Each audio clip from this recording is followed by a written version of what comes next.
Hey, what is up, everybody? Welcome to the special Marvel Superheroes pre-release primer with some of my best friends and new friends in the Magic community, Texas TCG Trading, and then we also have Ash and Grant from Lived In Library. Please go ahead and follow all of them. I know that I am mostly active on Instagram. That's where I've seen them, but they, I think, are on all the platforms. We'll let them do an intro in just a minute, but we're going to be talking about some of our favorite Marvel cards from the set and hopefully give you some tips for the pre-release tomorrow or this weekend, whenever you go.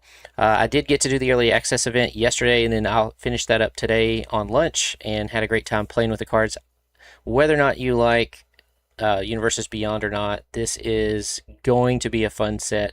I think it's fun to see some of your favorite characters and just be able to play with those cards. And so I've really liked each of those. And when we first started, we got a close up of Eric's eyes. I'm getting there. My bad. My settings are all weird. It's a weird Thursday. Yeah, Eric was looking into our souls. But no, when we first started this, it was Avatar: The Last Airbender, and I didn't know anything about the universe, but I do know a little bit about Marvel superheroes. Maybe not as much as some of my guests, but we'll get into that. But I think it's going to be fun. Eric, are you ready, man? All right, and y'all let me know if there's any kind of audio issues. I'm just trusting that everything's running smoothly, but if not, I will move back over and work on that. But Eric, please introduce yourself, Texas, and tell folks a little bit about yourself, where they can find you, and one thing you like or don't like about this Marvel set. What's up, y'all? I'm Texas TCG Trading. I host trade nights and charity events all around the nation, mostly based out of Austin, Texas. You can find me pretty much everywhere except for TikTok and Twitter. Yeah, Instagram, YouTube. I also sell cards on TCG Player. I'm also on CardSphere, trading cards all the time. I just traded like 300 some cards on there, and I have about 300 more to go. And yeah, I'm excited for this set. I think the design of this set is much better than the previous Marvel set, and I think they really doubled down on a lot of the like whimsy and goofiness of the Marvel universe, which I think was missing a little bit from the Spider-Man set because it was kind of just more like a like boots on the ground New York City vibe. But this has a lot of the like really fun, silly stuff. We're not going to talk about this card here because it's part of the Commander set, but stuff like Hit Monkey, Thanos Copter, all Mm-hmm. those really, really silly cards. There's also a Knights of Woundagore, which I'll let you all look up those characters, but that is just pure peak silly Marvelness right there. So I think that's going to be really fun about this set. Awesome. Awesome. Well, thank you once again for being here. And also, thank you for recommending our co host, Ash and Grant, Lived in Library. Please introduce yourself, tell folks where they can find you, and anything else and what you like or dislike about Marvel. Absolutely. We'll go in alphabetical order, starting with Ash. Hi, I'm Ash. I'm dog training tonight, so I don't know how long I'm going to last. But happy to be here. I started Lived in Library as an outlet kind of for grief after our first dog passed away. And it kind of took off, and then I started Girls Who Gather, which is a community for girls, gays, theys, and allies. Just creating safe spaces in Magic and at your LGS, um, which is really cool. If anybody wants to join, let me know. But I run that myself, and I was running Lived in Library by myself. And Grant is my husband, and I like to do things with him. And he made appearances in my videos, and everybody's like, "Oh my god, his hair!" Just kidding. Yeah, But I am now it's jealous of it. now it's something I that we love do it. together, which is really healthy for me to not have to run two accounts, and we get to do something that we like as a hobby, and now with all of our friends. And that was really like breathless because we're wrestling the pet. So I'm gonna let Grant take it over. I'll add a little more. I'm a Marvel super fan. I've been reading Marvel comics since I'm 6 years old. Oh The yeah. first memory I had, hold on, fast forward 2,000 years from now, all of American society is extinct. The only thing that remains is modern mythology. You know what that modern mythology is? Marvel superheroes. I like dead serious. This is our modern mythos. This is our modern Mm-hmm. pantheon. Mm-hmm. Is Mm-hmm. Marvel. superheroes in general is, and that's a whole other diatribe. But Yeah. I am such a huge fan of Marvel. Marvel is the reason I got into Magic, is because I was so into Marvel Snap, and I just couldn't bring myself to spend money on digital cards. So I decided that I needed to get a physical hobby. So I heard that they were going to release Marvel sets in Magic. Mm-hmm. I played some Magic as a kid with my cousins, and then I decided that, you know what, maybe I'll just go full out into Magic because Marvel's coming up. And now it's here, and I'm super excited because I think flavorfully it's just exactly what I need it to be from where we're at with this Marvel set. Mhm. And I think it's super exciting. So I had Super never happy seen to a hear. Marvel movie until I met Brandon. our first date was a Marvel movie. It's Awesome. Okay. we So saw Very Avengers awesome. Age of Ultron together. Age so. of Ultron. Wow, that's quite a place to start in your Marvel Yeah. journey. Yeah. No, she had no choice. We were going to see Age of Ultron. Yeah. I wore a hat. Yeah. Very nice. Awesome. Well, super excited to meet you and get to know you a little bit more on this stream, and can just already tell that your passion for Marvel and the fact that, you know, again, Universes Beyond gets a lot of slack, but you're living proof that, hey, I came to Magic because it's going to have an IP that I love, and knew about it a long time ago, but I'm coming back, or I'm coming to the game because it's something that I want to play and something I want to do and collect, and so that's awesome. Thanks for having us. Yeah, thank you so much. Yep. And so the new puppy, what's his name or her name? His name is Brewski. Brewski. All right. We Well, just rescued him about 2 weeks ago.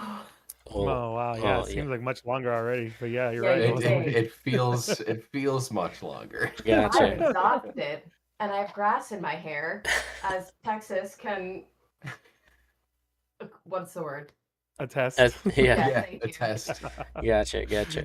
Well, also we talked a little bit pre-stream, so you have some past in Disney and playing some famous roles. So do you want to talk about that for just a minute? Sure. Yeah, we actually met working at Disney World. We were both performers in Orlando. Super magical. Yeah, so many years ago now at this point, it feels like. I don't think I could do it now. I don't think my knees would hold up. Yeah, I was in the Star Wars side of things. I don't have an NDA anymore, so I think I can say this. I was Darth Vader and Kylo Ren. Mm-hmm. So I just did tall people things. Mhm. And then Ash, what did you do? I was mostly a dancer. I did all of the parades and shows. Hey, thank you, and then Tanzilla. Does that work main now? character was Curly. I've only the Bill. talked like for 10 and minutes. nobody wants to hear me bring back that I accent. appreciate you. Let me know. Hope that you can hear me. Let me know if you You know, can. it's funny you mentioned the knees thing because like Darth Vader does do a lot of dancing these days. Dude, so his boots, this is like a fun behind the scenes fact. His boots are Gene Simmons' Kiss boots. Uh, They're platforms. So I had like an 8-inch platform on those. yeah, dang. Learn how to walk in platform boots. And then with the helmet, you're pushing like well over 7 feet tall. And Right. Yeah. it's a great time. That's awesome. Well, all right. So we're just going to jump right in. And again, if you're out there, chat, and you have any questions or comments about cards or things that you want to know about, please chime in. We would like to hear from you and let you know, answer your questions and give you the information you want to know. But we usually start off by just briefly talking about the pre-release experience. What's that like? How to prepare for it? Things that, you know, to watch out for from your LGSs. Anything like that. So I'm going to pass it on over to Texas and just kind of let Texas give a brief breakdown of what a pre-release is and what you need to know going into it, especially if this may be your first time. Yeah, so this is your first time doing a pre-release. You get a pre-release kit. In the last couple of sets, they've done seeded packs and things like that, but not with this one. This is just going to be just straight 6 packs, play boosters from the set, and you'll build a deck of 40 cards. Ideally, you're going to play 17 lands. If you're new to Magic or new to pre-release or limited in general, don't take any chances and play less than that. Unless you're playing the hyper-aggressive strategy, which the white-red, you know, as usual, is aggressive, maybe also white-black. I think even in this one, because some of the best cards have double double red or double mana cost in general, or there's even a few here that have 3. Really try not to take too many chances on shorting yourself on those lands. Didn't also see a whole lot of ramp in this set or color fixing, so probably going to want to stick to 2 colors. Mono colors might actually be not too bad in this set as well, but there's some cool cross synergies between the 2 different colors in this set. So I highly recommend trying to stick to 23 cards and 17 lands. You will also get it used to be a stamped promo, but now it won't be. So you have a chance to get 1 extra foil, mythic, or rare, and you will be able to use that in your set. So it's just another chance to get another bomb potentially, or some other chase card in this set. Also, with some of these UB sets, as usual, there's going to be what they're calling in this the Marvel Source set. So it's essentially an eternal legal set that won't be legal in standard and is a lot of reprints, almost exclusively reprints, I believe, with cool art that harkens back to a lot of comic panels and things like that. If you get those cards, amazing, but the cards we're going to talk about today very much are the stuff that you're pretty much guaranteed to pull because it's the main set, not the like extra bonus stuff. So you might get some powerful cards. It really depends on the reprint. There's some good staples in there. There's also a chase set of staples for Heroic Intervention, which I think is really cool. They did this time around with a bunch of different art panels from some very iconic moments from Marvel history. And I will say on one of my early access events, I did pull the Storm from the Secret Lair. So the one that when it deals combat damage, your instants and sorceries have Storm. So it is possible. The kill on sight Storm. Yeah. Unfortunately, I didn't have anything super broken to do with it, but I think, like the one time I did use it, I drew like 4 cards off of like one of those discarded card draw 2. But yeah, so you could get some of those Secret Lair also cards, something else to consider.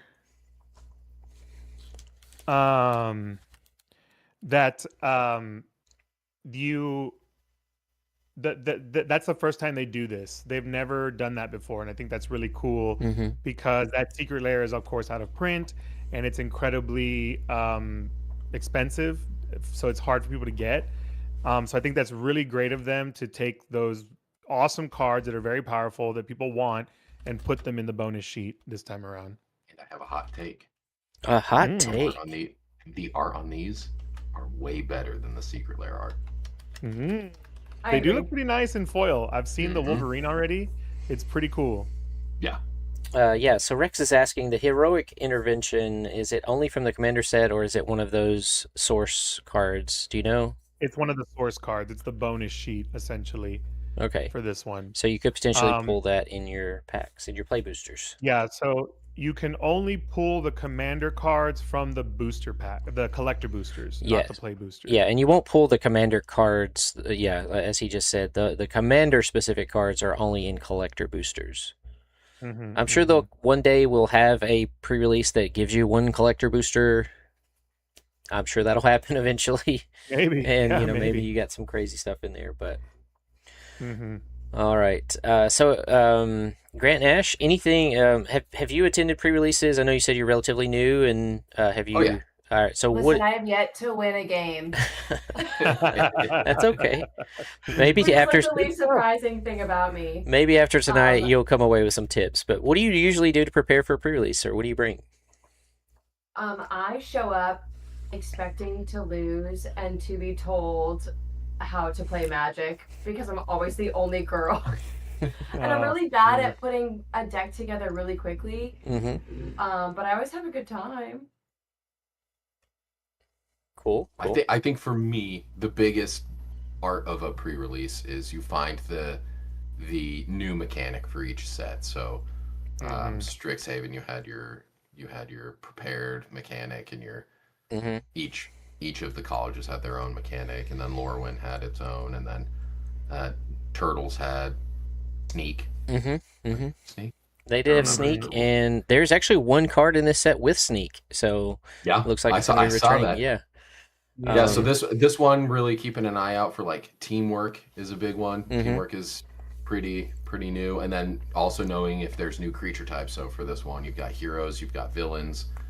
This is the second time technically we've had villains. So yeah, right. But making sure you keep an eye on those new new mechanics, because honestly, that's how you win, is Yeah, embracing the new mechanics and absolutely. finding the synergy with those new mechanics. And we're gonna, and we'll talk about those as we talk about the cards. But I actually, we've already got Thanos, the Mad Titan, pulled up. So why don't we just go ahead and talk a little bit about power up, because Thanos has a power up ability. So there's a joke in Magic that everything is kicker, just like mentioned teamwork. It's like kicker with extra steps. Power up, to me, it is more similar to exhaust. If you're used to Yep. creatures that have exhaust ability, you can pay that mana and a lot of times tap it and do that ability one time in the game.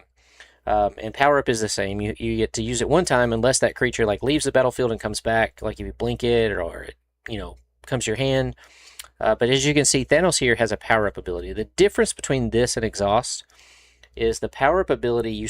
If you cast the creature this turn, you subtract out that mana that you cast it. So Thanos is a Mardu card, red, white, black. And so if you want to activate the power up ability the same turn you cast it, you don't have to pay the red, white, black. You just have to pay the colorless, the blue, and the green. So Right. a lot of times for these creatures, like their power up ability is more powerful. And so if I don't have to play the card early, if I can just hold out till I get the requirements for that power up, whether it's 5 mana or 6 mana, whatever, a lot of times I just hold it in my hand and use it as kind of like a top end card.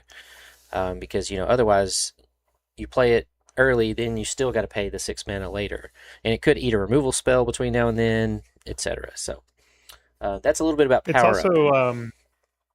It's also similar to exert, but exert could only be used or could be used multiple times. Yeah, exert was like mostly a combat, like I'm attacking. But yeah, so again, you're going to see more cards with power up, and I'm going to repeat this over and over. Most of the time, you want to wait till you can use that power up ability the same turn, because you're going to get the discount to do it. And again, otherwise, it might get a removal spell before you get to the power up ability. Yeah. And I did get to play with Thanos in the early access, and it is awesome. It is awesome. I know it's a villain. I know it's a villain, and this is Marvel Superheroes, but the times I was just able to have the power to decide which are my opponent's best creatures, how many of those I want to take out, and then I could kind of plan ahead. So like if I wasn't, if I was, life total is a resource, I could kind of slow play some cards in my hand to say, well, I'm probably going to play Thanos and then do odd, so I don't want to play any odd creatures, and I can kind of sculpt my turns. So if you get Thanos, it was really fun because it was like it's hard and limited to play 5 color, especially as Texas mentioned. There's not a lot of mana fixing, but I just threw in every multicolor land I had. I have a couple of lands that like you could pay 1 and filter a color. I had treasure, things that made treasures, and I made this 5 color soup work. It was the same deck that I had the storm from the Secret Lair. So there's plenty of treasure in this set too. You can find treasure then anywhere in this set. 5 color soup is hilarious. 5 colors. We need to like caption everything that's awesome. I also had the Nick Fury, which is a 1-drop white creature, but it had a Wooburg ability, so I just threw that in there. I was like, I got to play 5 color now. I have Nick Fury and Thanos. I've never had to think about this question, but do treasures give you the waste mana symbol? No. Which is why you need one of the lands. There's a couple of non-basic lands. I think it's like Avengers Tower, which adds colorless, or one for a hero, and then there's like another land that surveils, and then it adds colorless. So your treasures do not give you colorless. Yeah, so keep that in mind, y'all. Don't rely on the treasures for that last little pip. Yep. Appreciate y'all chatting. But yeah, Thanos is a problem. He's fun though. What's up, Carlo? Appreciate you being here, buddy. Go villains! Go villains! Voltron. Yeah. Voltron's a pretty good card. I don't know if y'all made it on the list, but we'll add it. But all right, so that's a little bit about what to expect for a pre-release. Again, it's a fun time. A lot of times, though, your LGS will have prizes on the line. So, whether they cut to top 8 or just play straight rounds, typically, you're rewarded if you play well. So Ash, we're gonna get you some wins. Okay, we're gonna give you some tips on how to get some wins. Listen, if I win on Saturday, everybody's knowing. I'll be honest, doing these primers has helped me go 3-0 a couple times because it just refreshes, like what's I important and actually hearing. was gonna say that. Like, Yeah.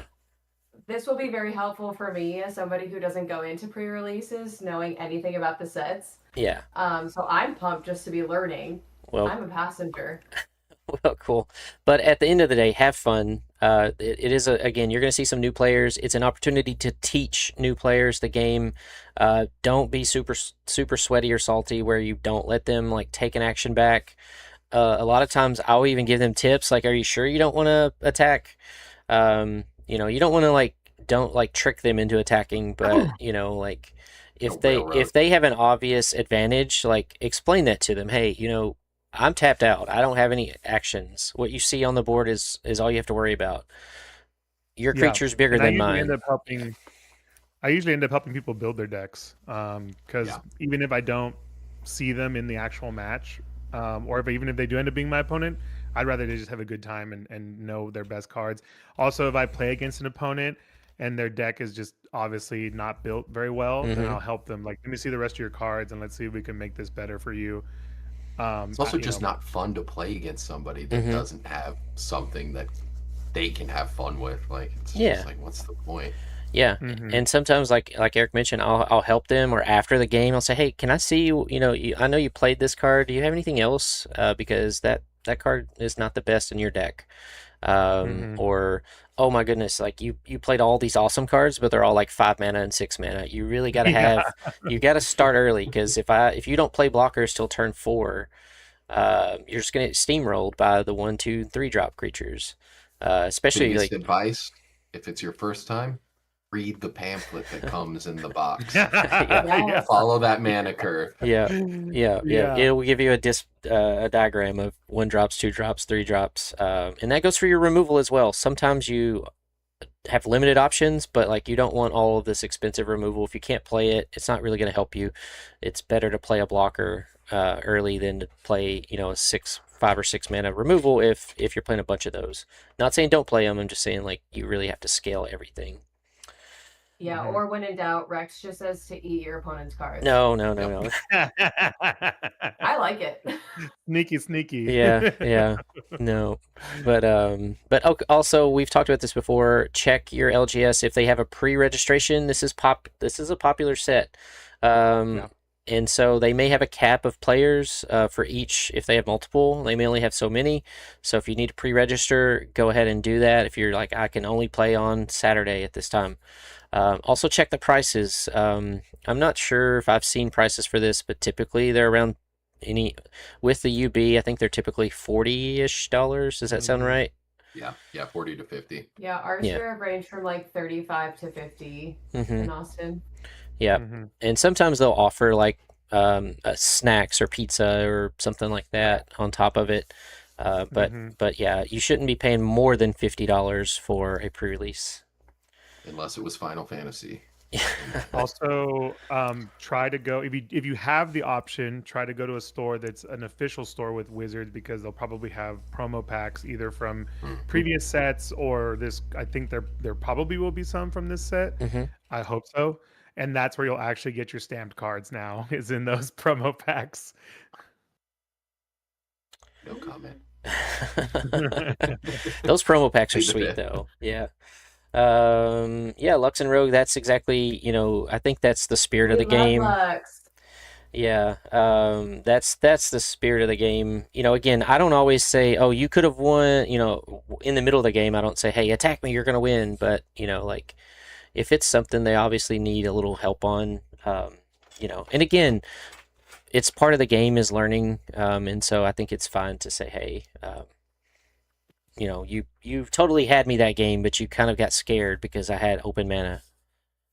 Sometimes you got to push, but all right. So that's a little bit about what to expect. And as Texas mentioned, you get 6 packs and 1 promo card. The promo card may or may not be playable. Hopefully, it is in your colors, but don't feel like you have to play it. And then multicolored. Again, there are lands that are uncommon lands and rare lands that can be multicolored. So some of your rares in your packs could be lands. That always typically feels bad because you may or may not need that card, and you'd rather it be a rare creature or spell. But you can play more than 2 colors, but I would be very cautious and say it should be primarily 2 colors and a very light splash of a third color for just a couple of cards. If you're doing like a 1/3 green, 1/3 white, 1/3 red, you're gonna have some games where you just lose because you didn't draw the right color land. Yeah, there's a couple cards in here on our list that have hybrid mana, but most of them are dual. And again, there's even one with 2 black and 1 green. Mm-hmm. You're kind of locked in on the and they design it that way because that's the simplest way to, introduce players to the game. Yep. Okay, well, let's talk about some cards then. Do it. Cards. All right, so actually, we're going to let our guest, Grant Ash. I know you have highlighted some cards. Typically, what we do is we talk about bombs, removal, evasion, aggro, and then anything else duds. Is there a bomb in your list? I see 3 cards that you have picked. Is there a bomb in your list that you want to start with? So most of the cards we highlighted are for commander, so we'll save those till the end. Okay. But Yeah. going into bomb territory for a pre-release, if you look at Hulk Gamma Goliath, you pull up this bad boy. You're not going to be able to play him super early, obviously, because he's 5 mana on his own, and then his power up is 6, a red, and a green. But if you get him out, he's got reach, trample. He also gives power up. He creates it. He makes it so that all of the other heroes that have power up abilities cost 3 less to activate. You can end the game with this guy. Mm-hmm. If you've got enough mana to get him out, you can end the game with him. Reach and trample. Mm-hmm. Flyers aren't a problem. Power up is lessened for all of your other cards. He's an uncommon, so you have a good shot at finding him. He's my favorite of the like pre-release bombs. I think he could do some real damage. Yeah. He's just a good deal. Like, you see him, you gotta play him. Yeah, and yes, Rex. He's an uncommon. So Rex is a big Pauper EDH player, along with another one of our friends. He's doing some giveaways for Pauper Commander. There are a ton of uncommon bombs, which is really cool. And this is one of the few power-up creatures. I know I mentioned like wait till you have the mana. This is one of the few because of its cost. A 5 mana 6/5 with reach and trample is just a good creature anyway. It could just win you the game anyway because it has trample and they can't stop it. And as Grant mentioned, it helps your other power ups. So I would play this on curve and not feel bad about it. Don't hold this till you get to 8. But yeah, it's uncommon and it's great. Yeah, and I think he pairs really well with another one of the bombs that we have, which is Abomination, Terrifying Titan. He's a 3 and a red or a green. Mm-hmm. It's a 4/4 with a power up of 5 and a red or a green, red or a green. Mm-hmm. And I think you can pair those up really well. You cut down his power up cost. You run a couple of these guys and you have Hulk out. Mm-hmm. Uh-oh. I mean, Yeah. super dangerous. Yeah, and I do love the hybrid cost because again, it's one of those like if you are playing something with red, you can play this guy. If you're playing something with green, you can play this guy. It could just be either one. But this is one that I did like to hold if I could till I got to 7 because it's like a surprise fight. But it is also, it's one that if you just need to play a big creature on 4/4 trample for 4 is really good. He also fits real well into that removal category if you want to, because you can power him up, make him fight something way less with a good passive ability or tap ability, and just knock him out.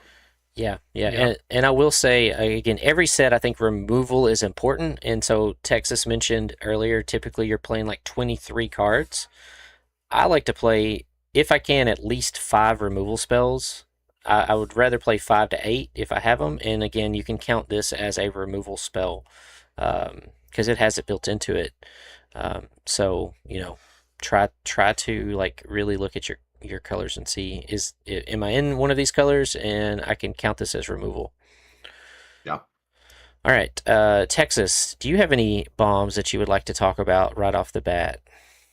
Yeah, so this one's a little unconventional because traditionally a bomb should be usable in any deck, but this one does have a slight caveat, and that's Mjolnir, Hammer of Thor. One, I want to say it's hilarious that now you can dual wield Mjolnirs because there's the one from the Secret Lair, so you can have Yes. 2 Mjolnirs on a creature. You can have Secondly, 3 oh, that's because true. there's the Assassin's Creed one. That's true. You're right. You're right. So you can have 3 Mjolnirs. That's pretty hilarious. It's a heavy card. Yeah, Mew Mew from the movie. So yeah, this is a legendary artifact equipment. It costs 3 and 1 red, so great cost right off the bat. You can pop it into a lot of decks. When it enters the battlefield, it does 4 damage to 1 target creature, which is awesome already right off the bat. Most equipments don't have an ETB effect. Then you can double all damage equipped creature would deal. So that can turn any creature into a bomb creature, essentially. Now, unfortunately, the caveat is that you have to equip a hero or a non-villain is the caveat. And I'll fix my camera right now. So the caveat is you have to equip a non-villain. But then on top of that, you can discard this card for 2 generic and 1 red, and it deals 2 damage to each creature. So it's also a board wipe, which is pretty crazy. We're gonna get a little close to my eyes again. Watcher is back. Yeah, so that's pretty the wild. Again, being able to equip this to any creature that isn't a villain, it can be a little tough, but if you open it in your first pack or you have enough heroes and non-villain cards, which there are a ton in this set, obviously, then again, it really just turns everything into a bomb, essentially, because double damage, I mean, that stacks up really quick, and some of the stats on some of these creatures are busted. Like, again, talking about Hulk, you make Hulk do double damage, is pretty nasty. And again, just having that ability to discard it if you really can't put it on anything and wipe the board is really nice. Not a lot of board wipes in this set, especially for so cheap. And there are even some synergies that'll let you get it back, which is pretty cool. Yeah, and let me see if I can find this card. So Rex mentioned with O'Hare Axonil, but we also have Hawkeye Young Avenger that's already in this set. Which I think this card is close to bomb. It's definitely an AE card. If a source you control will deal non-combat damage to an opponent or a permanent an opponent controls, instead it deals that much damage plus X, where X is Hawkeye's power. So there's a couple of different Hawkeye variants in here. Hawkeye Young Avenger is actually maybe better than the actual Hawkeye. It's debatable, but this one is really strong in limited. But yeah, if you were to discard Mjolnir and Hawkeye Young Avengers on the battlefield, it's going to deal 4 damage to each of those creatures. Because still the 2 from the ability and then 2 from Hawkeye Young Avenger. Unless Hawkeye Young Avenger's power is greater, then it could deal even more. But I'll talk more about this card in a bit. All right, so Mjolnir, anything else? The other shout out for me, and we'll talk about it again, but Fing Fang Foom, that's more of a commander thing for me. That's the card I'm the most excited about. I think, this card is going to be really nasty for mass land denial. So I was really surprised the Wizard put this out there. Oh, they're trying to get us to blow up lands. Yeah, I mean, and that's kind of why I want to build it. I'm not do one it. to do. I try not to do mean things in Commander, but if they're going to keep putting out destroy land cards and copy spell cards, then I'm going to play it. I kind of wish, they would have put like an old school demolish or something in here, destroy target artifact or land. Like that would have been perfect with this card because, again, it's 4 mana to destroy an artifact or land, which is not super great. But Fing Fang Foom, you're just like pow pow. And it's going to get stronger. So if you play this right, you're going to get a 3/5 flyer, which is great for 4, but then you just play any instant or sorcery that targets an artifact or land, and he's going to be up to 5/5, and it could get even bigger because I think the best part about this card, there are no limitations on how much you can trigger this ability per turn. Right. Yeah, and I did have an opponent, so I wasn't even thinking. I didn't have a lot of artifacts, but I had an artifact creature, and they targeted my artifact creature with like a -2/-2, and it triggered, and it got to copy and target a non-artifact with the copy. And I was like, oh, that's I didn't realize. It's pretty good. Yeah, the new Also, targets. Yeah. For after pre-release, look at the typing on this guy. You got alien, dragon, villain. Yeah. Think of all the typos you can throw this man into. Yeah, It's gonna be pretty good. Yep. All right. So a couple of bombs that I would say look out for. Let me find this card. I hope it's on here. This card, there's two. Actually, I could talk about both these, but this card, the Superhero Civil War, this card pissed me off more than any other card in the early access. Every time I saw it, I'm pretty sure I lost every game that my opponent played this card. 5 mana for a saga. It does not have read ahead. Chapter 1, gain control of up to 2 target creatures with total mana value 6 or less for as long as this saga remains on the battlefield. So it does not have haste, so they don't get to attack with the creatures they steal, but they're stealing 2 of your best creatures, most likely, mana value 6. And there are some powerful creatures that are less than 6. I had, I think he's on here, Ant-Man. Maybe I didn't put Ant-Man on here. I have to look him up here in a minute. I think he's on here. He's the Astonishing Ant-Man. The Astonishing Ant-Man. So I that's... agree that it's also a bomb. Yeah, so That's me. I had a little Astonishing Ant-Man that had like 7 counters on him. He was an 8/8. And somebody played that and stole him and something else. They couldn't activate his ability, but they had an 8/8. And I did not have an 8/8 anymore. But let's continue to read. After they steal your creatures, they're going to have them for that turn and then 2 more turn. Well, 1 more turn to attack, and then the final mode is bad. Creatures you control get +1/+1 of vigilance until end of turn. So it's just like they win in combat. And then the final mode, target creature you control fights up to 1 other target creature. They still have control of your creature when this triggers. So they have your creature fight another one of your creatures. So ultimately, they're stealing 2 creatures, they're getting a big combat, and then they're probably going to kill 2 of your creatures. Yeah, it is busted. So if you're in red white and you see this, or if you're drafting, pick this up. It is gross. This one not as gross, but it's fun. The Coming of Galacticus. It reminds me of the I forget what's the saga that was like 2 a black and a green that destroys a non-land permanent. Forget what it is. So it's 1 extra black pip, but you destroy a non-land permanent, then each opponent loses 2 life for the next 2 chapters. If this resolves and they don't have removal, the game's pretty much over. Yeah, you're dead. This is my chase card for the set. This is going to go into Tom Bombadil. Like this is... Yeah, I got to play this. I don't think I ever got to resolve the Galacticus because like my opponent scooped, and I was so mad at him for scooping because I was like, you got to let this happen, like especially in early access. Let me do it. Yeah, in early access, Yeah, you're right. not supposed to like scoop. You're supposed to like let your opponent play out their deck, and like as soon as they read it, they're just like, nope, I'm out. I'm not beating a 16/16 Elder Alien with flying trample, and whenever it attacks, destroy a land. Yeah. Also, Elder Alien is pretty cool type. Yeah. Yeah. It's really cool. Yes, Binding of the Old Gods. That's what it was. Soup. Thank you. Which I love. Soup. I love that card. Again, there's a bunch of other cards, but like I said, the Hero Civil War is probably tilted me the most. And then let's see, there is an uncommon I want to talk about.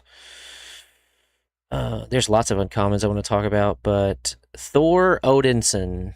This is a Sarah Angel on base level, but it's 3 in red and white for 4/4 flying vigilance, but it has prowess. I got to play against Moon Girl Magic, and Moon Girl was beating me until I was able to stick a Thor and do some pretty crazy stuff in the middle of combat. Just before you know it, it's another one that before you know it, it's an 8/8 or a 10/10 with flying and vigilance. Yeah, I think it was the same game that I played Storm and also had Thanos. So just a really good uncommon. But those are some bombs to look out for. There's probably several others that we'll touch on. And then there's some good synergies in here. So, did we? Maybe it's just because I already know these characters, but I feel like this is the first set that has the best synergy, like in my mind, to me that I can connect. Mm-hmm. Probably because I'm new, but Yeah, it's like cool to character feel to like, abilities. yeah, I think Avatar did that super well also, but like also Turtles, I'm gonna say something controversial. I thought the flavor like for Turtles worked really well with each character. But Marvel Mm-hmm. is you've got such a distinct pantheon of characters that it's like, yeah, of course this is how Yeah. Outland is gonna work. Like Mm-hmm. yeah. Mm-hmm. Mm-hmm. I mean, Makes like I don't sense. know Yeah. anything about Avatar or Turtles. This is the first, Universes Beyond Yeah. like set that I've seen that I know. I wish I would have known more about Avatar before the set. I wish I would have watched it, but through the pre-release primer, which was the first one he did, Texas was talking so highly about it that was like even adults should go watch Avatar: The Last Airbender, and I did, and now I recommend it to everybody. And it's so good. yeah, and then I went ahead and pulled up Ultron because Ash, didn't you say Yes. you're an Ultron fan? I love Ultron. I gotta be honest, I don't know what the card looks like, but I love Ultron. Oh, here it is. Okay. All right, so I'll read it, and then you can tell me your thoughts on it after I read it. It's 3 mana, so it goes in any deck. Any deck you play, you can play Ultron. Now, you may not get the full benefit unless you build around it, but I had an opponent that did, and they kicked ass. So 3 mana for a 2/4, so it's good blocker. Fits in any deck. Whenever another non-token artifact you control enters, you may pay 2 generic. If you do, create a token that's a copy of it. If the token isn't a creature, it becomes a 2/2 robot villain creature in addition to its other types. He's literally creating his own world. It makes so much sense. Mm-hmm. Oh my god. And he fits in anything. Like Mhm. that's the whole point of Ultron. Mm-hmm. Mm-hmm. That's so cool. Yeah. Yeah. And he's cheap. He's cheap. And Yeah. he grows. And he replicates, and so again, my opponent played it was a lot of blue, but kind of a card that fit with it was Ultron Drone. Again, just is another 3-drop. I played this creature a lot. It fits in any deck, but he made a token copy of it. So yeah, so now I was like looking ahead. I'm like, man, he's gonna have like he's got 2 of them for 5 mana, and then for 6 mana he's gonna make more. Sure. And then there was, I don't know if we listed it, but there's some blue spell that like clones all of your non-token creatures and makes them Mhm, tokens. I'll find it one I second. think it's yeah, see if you can find it. It's a blue sorcery. I don't know that we have it on here, We but didn't put it on here, but yeah, I don't it's think pretty we did. good. yeah, so like he's played Ultron. He's cloning everything.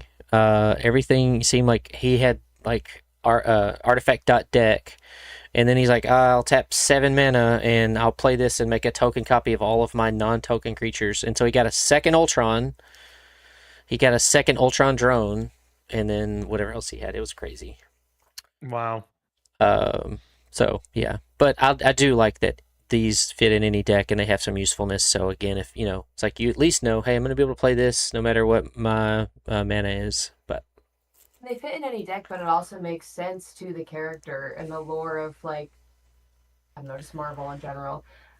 I think the only other like set, I guess, I don't know if that's the right word, but that I was this invested in was Strixhaven because the Magic Story podcast did a really good job of introducing you to the characters and everything. But I feel the same way about these so far from what I've seen. So this I think is a good time just to take a little like detour on the Marvel series. I remember watching the Age of Ultron, and the time I watched it, I don't know if I just wasn't paying attention or what it was, but I just didn't really realize the significance of kind of what that story was about. And then after I went back later and watched the Marvel in like order, timeline order, It was just a really good movie, like a really good villain. You know, just the like you said, kind of what Ultron was all about was it was created to kind of like what we're going through now. AI was created to like better the world, but it actually ended up, trying to destroy the world and saying, "Hey, you're the problem." Mm-hmm. So Yeah, it's Yeah. terrifying. Especially because we have robots in people's houses. mhm. Yeah. Your Roomba's coming for you. Don't say that. I'm right there. Don't talk to the Yeah, Roomba like yeah, that. yeah. Rex said he's saving humanity by destroying humanity. Yeah, it's terrifying because you can see the idea of him, and then you just watch it evolve into this thing that's catastrophic and horrible. I mean, you spend too much time on Reddit. What do you expect? You're gonna end up thinking similar thoughts, probably. Yeah, Yes, absolutely. yeah. Sorry, it was finally cool enough for me to turn down the AC. All 'cause good. Very nice. Very nice. Lux and Rogue says I literally know nothing about Marvel lore and hadn't even planned on touching it till I saw two cards, and now I'm doing a pre-release. Which two cards were those? Nice. We want to know. We want to know Yeah. which two cards changed your opinion. Yeah, I was Lux literally again. beats me at every single game we play, Yeah, but I I provide the entertainment hell yeah, and the Gathering. Yeah. and the gathering.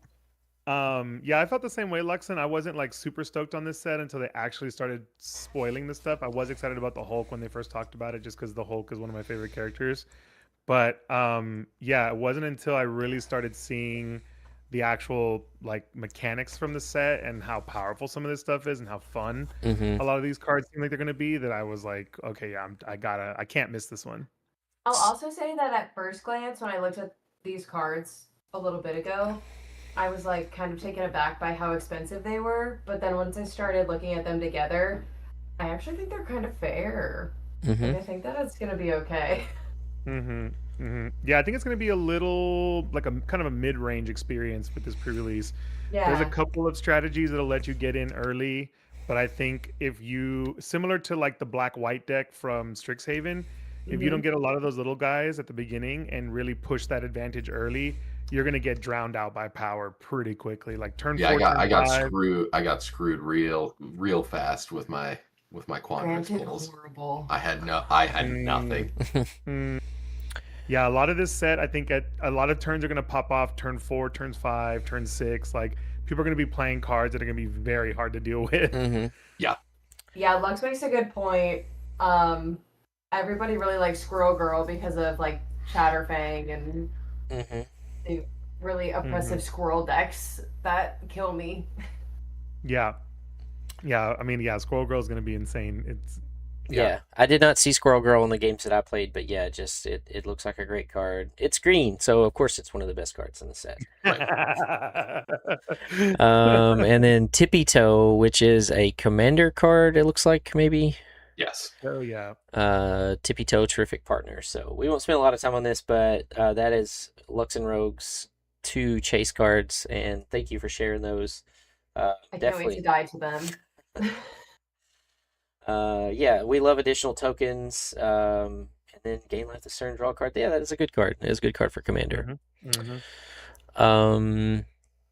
But yeah, so yeah, Ultron was good. Also, just let's talk about the casting of the voice. The voice of is it James Spader? Is that who it was who did the voice of James Ultron? Spader. Just like yeah. amazing choice. Coming Yeah, he back was perfect. in Vision Quest this October. Oh yeah, Oh. that is He'll be true. back. That is true. Gotcha. As Ultron.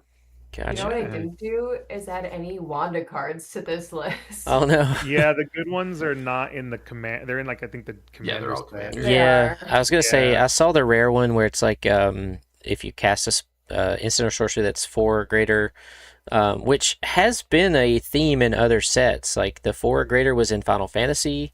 I think it was Strixhaven. Strixhaven.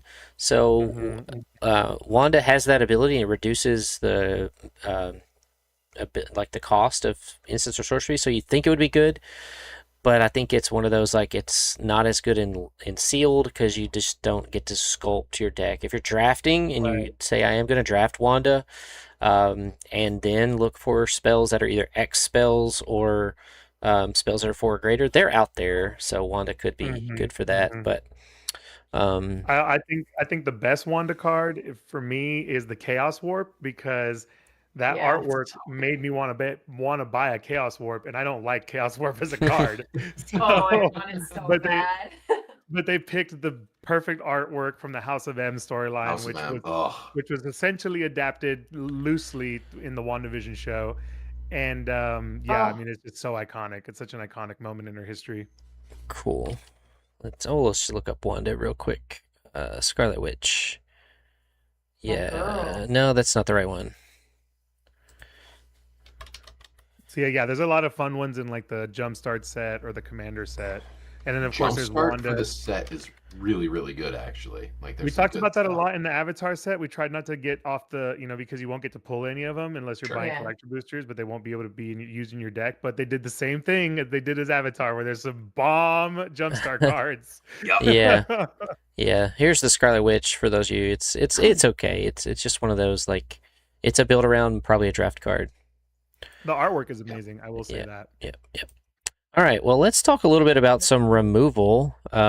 Texas, you have this one on your list. So we'll just start here. So again, when you're building your limited decks, we've already talked about curve and like card counts 23-17, typically 5 to 8 spells, hopefully a lot of removal. So removal is the second most important thing after a bomb that you might want to build your deck around. So I always look at, hey, I have my bombs in this color. Do I have removal in those colors? And sometimes you don't. Sometimes you're just like, oh man, I got one removal spell in both these colors. What am I going to do? So removal is just as important, I think, as bombs, because again, like we've already talked about, there's lots of powerful cards here. And if you don't have a way to interact and take care of, like I had no way to take care of that Ultron for the longest time, and it beat me. It ended up just too much value. So Texas, let's talk about, you've picked Punishing Punch as one of your removal spells. Yeah. So this is Punishing Punch. It's an instant speed, so right off the bat, I really like it for removal because sorcery is nice. Usually they give really strong effects with very little downsides to sorcery speed, but I really lean towards instant removal because you can be defensive with it. You don't know what your opponent's going to play on their turn. So if you're a little bit on the back foot, you can kind of, wall up. You can also, a card like this, you can block and then use it as removal, because this one says this spell costs 2 less to cast if there are 2 or more creature cards in your graveyard. So I would already play this spell in limited if it just costs 3 with 1 green, 2 generic and 1 green pip. But the fact that you get a cost reduction later means that as the game goes longer, and that's usually when your opponents are going to play some big stuff that you want to get rid of, this card gets even better, which is awesome. And there's some self-mill strategies in green that will help you also use this earlier for cheap if you'd like. So this says target creature you control deals damage equal to twice its power to target creature an opponent controls. So again, if this was just deal damage equal to your power, it would already be amazing.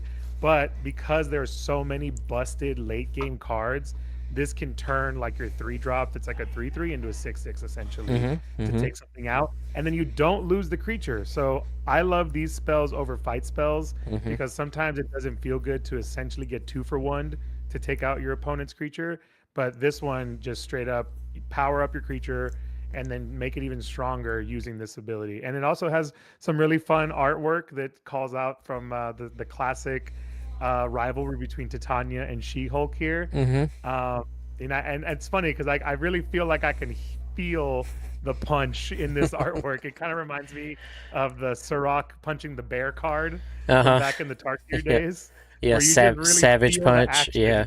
Yeah, Savage Punch. Yeah, you just really feel the action in the card. It's the hair. Yeah. Yeah, that is. It is impressive, and then I can't really zoom in on it, but yeah, if you can see She-Hulk's face, it's like, yeah, she just ate that punch. And then the flavor text, A++. I can't help it. Your face is just so punchable. Yes. So I think you're required to say that when you cast this spell on pre-release. Just don't punch your opponent. Yes. Unless they play that damn superhero Civil War, then you can. Yeah, that's the best removal. Player removal. Yeah. No.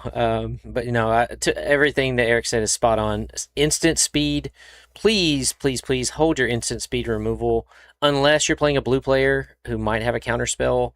If they're tapped out, you might need to fire it off on your turn. I mean, again, you could get got if if they're playing a lot of removal too, because you go to punch something and they kill your creature, your punch doesn't resolve. So there are some instances where if they're tapped out and they're playing like counter or removal, you might go ahead and do it on your turn.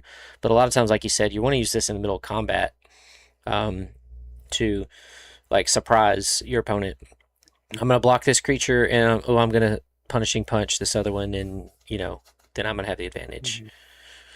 Yeah, you could even 2-for-1 them that way. If your creature's strong enough to block their main one, and you're going to lose it anyway, then you could just fire this off to kill something next to it as well. Absolutely. Good point. All right, Grant or Ash, I see you have Frozen in Ice. Is that one you want to talk about next? Yes, that is my favorite card of the set. No joke. Mostly because I love an enchantment that can hinder somebody's board. Like, I just love it. Something about being able to take somebody's strongest card with just 3 mana and just wave your finger in their face on your own turn. Like, I just love it. I love it. Enchantment removal is my favorite kind of removal, and it's the flavor of this one alone is worth it. So it's 2 and a blue. It's an aura. You enchant the creature. When this aura enters, tap enchanted creature. Enchanted creature loses all abilities and can't become untapped. It's disgusting. It's giving In Prison to the Moon. Yes. Yep. But with more flavor, cheaper, and in a limited format, it's way harder to get rid of. It's going to be a lot harder to try to find something that can remove an enchantment when you're playing in a limited format, because this set does not have much removal beyond instant speed. Like, you've got, and most removal in this set is creature removal. You're not going to find something that can get rid of this aura. So we go back to our bombs, and you got somebody that plays that Hulk. Let them play it for a turn. If you're running blue and you've got this frozen in time, let them have their little Hulk for 1 turn, and then you just freeze him. Yeah. You hit him with that. He'll never get that dance. He'll never get that dance with Oh Peggy. my god. Also, I think that it's worth it to say that because it's Captain America, I think it just takes it this much higher for Grant. That's obviously his favorite Avenger. We're looking at Steve Rogers behind our camera right now. There's like a framed photo. You got the cap shirt on. I do. This is Sam Wilson Captain America. Though, Sam Wilson. I like all Captain Americas. We have a shield backpack. Yes, we do. Hell yes. Got a lot of cat merch. But no, I think this is genuinely a very, very good budget removal spell, especially in a set that has a lot of very powerful creatures. You can sit on this. It's 3 mana. You get to a turn 6 limited game, just remove the threat and keep going. You're good to go. So if you happen to draw this out of one of your packs, it's worth looking at going into blue. That's another very good point. Don't fire off your removal too early. Again, if you're getting hit with a 2/2 or 3/3, you can take a little bit of damage. You don't have to remove that early threat. Save this for something big. Yeah. I'll also just throw in there that these are the kind of cards that I love to play in Commander, because killing someone's commander, a lot of times they're like, okay, I could pay that 2 and bring it back. No big deal. This one is like, nah, it's gone. Get that out of here. And you don't get it. Yeah. What kind of removal you got in there? Let's push this. That's awful. I can't wait. Why would you do that? Yeah, someone did play this on my mythic Thor. I was like, this is gonna be so awesome. It's a 5/5 flying that deals damage, and they're just like frozen in ice. And I was like, what the heck is this card? Now you still can use it for the Savage Punch or whatever we just had, the Punishing Punch. You can still do stuff like that, but yeah, everything else was shut off. So yeah, it's good. Let's see. I'm gonna find one that I listed. This is the one card with Sneak. Electra, Daughter of the Hand. Yes. 2 black. Yeah, 2 black for a 3/3.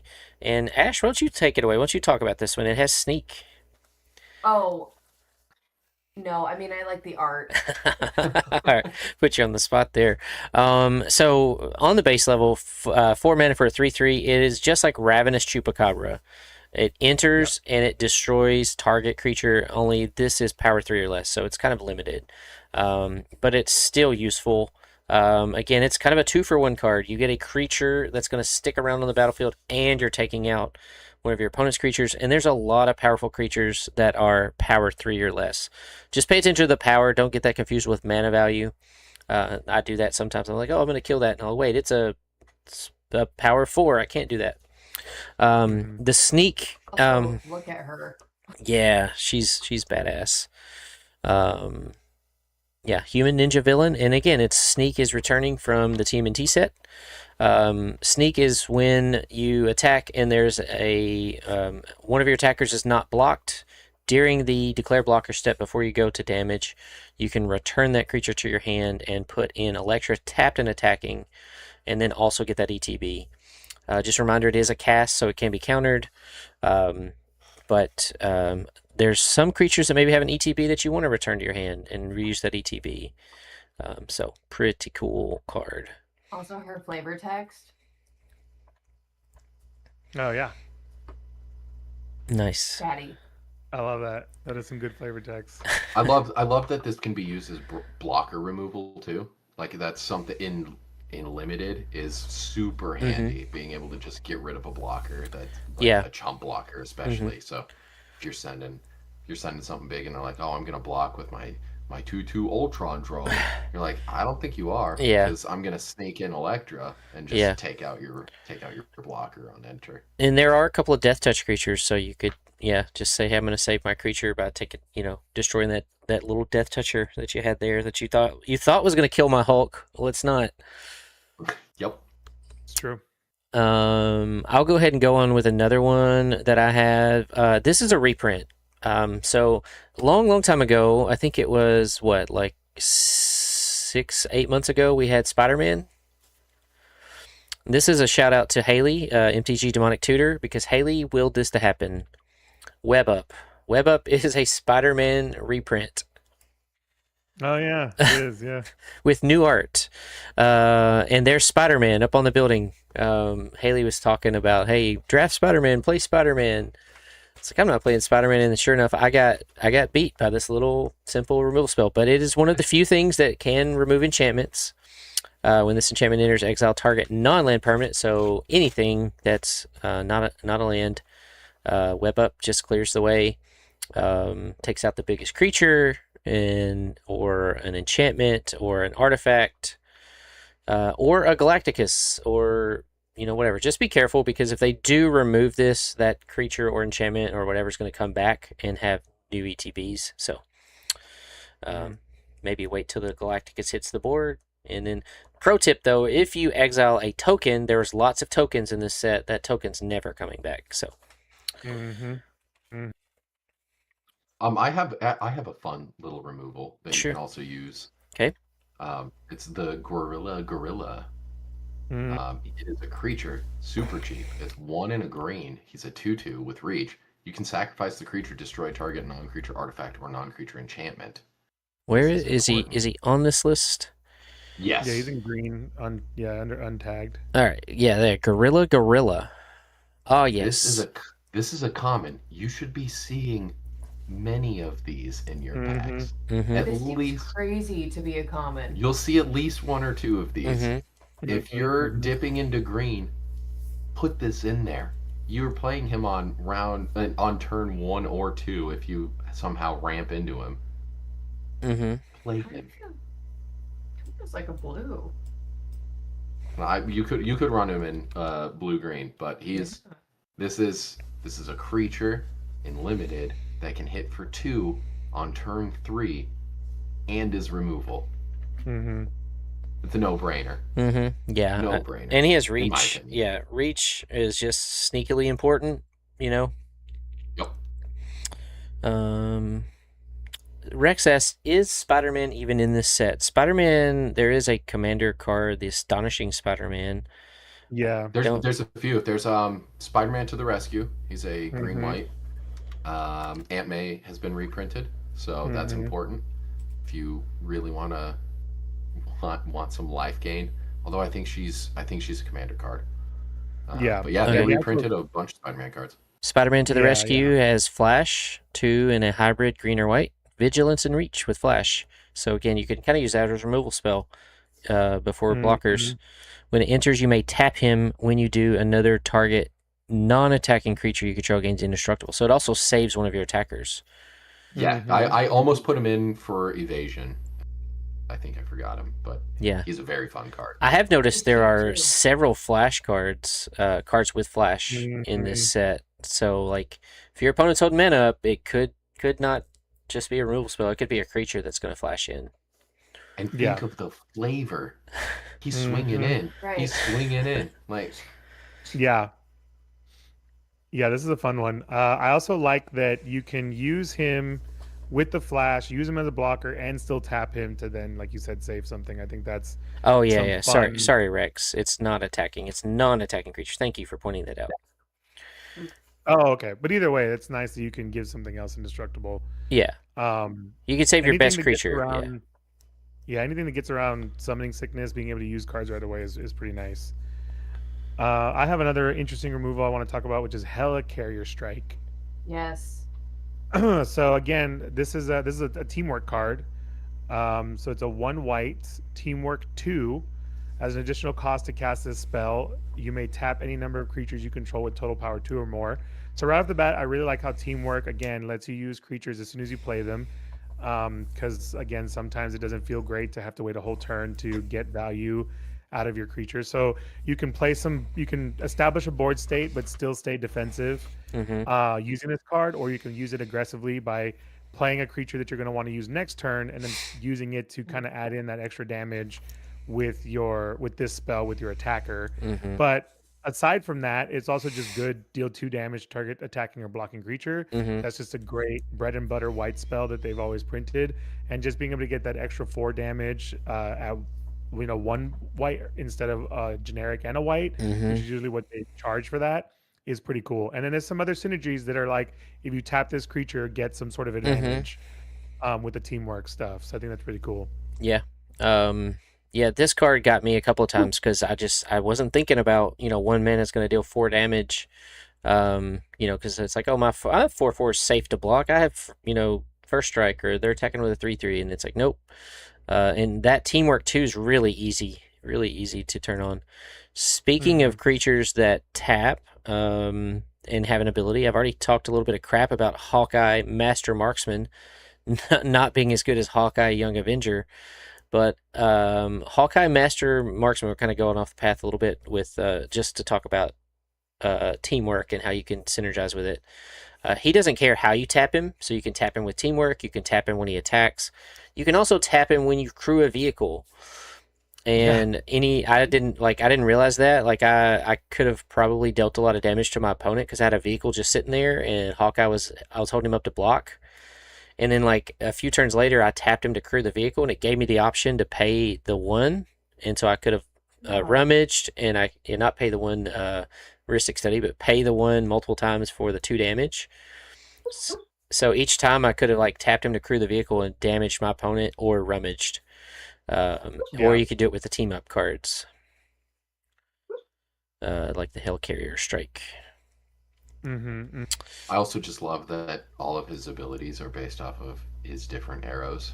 Yeah. Yeah. Again, great flavor there. That is one thing. So I do like that they've been doing that with these UB sets. It can be a little confusing for newer players, but I also think that it's just a really nice flavor win, that what traditionally would be like a mechanic that is across several cards is almost like unique to each, hero and stuff like that. Yeah.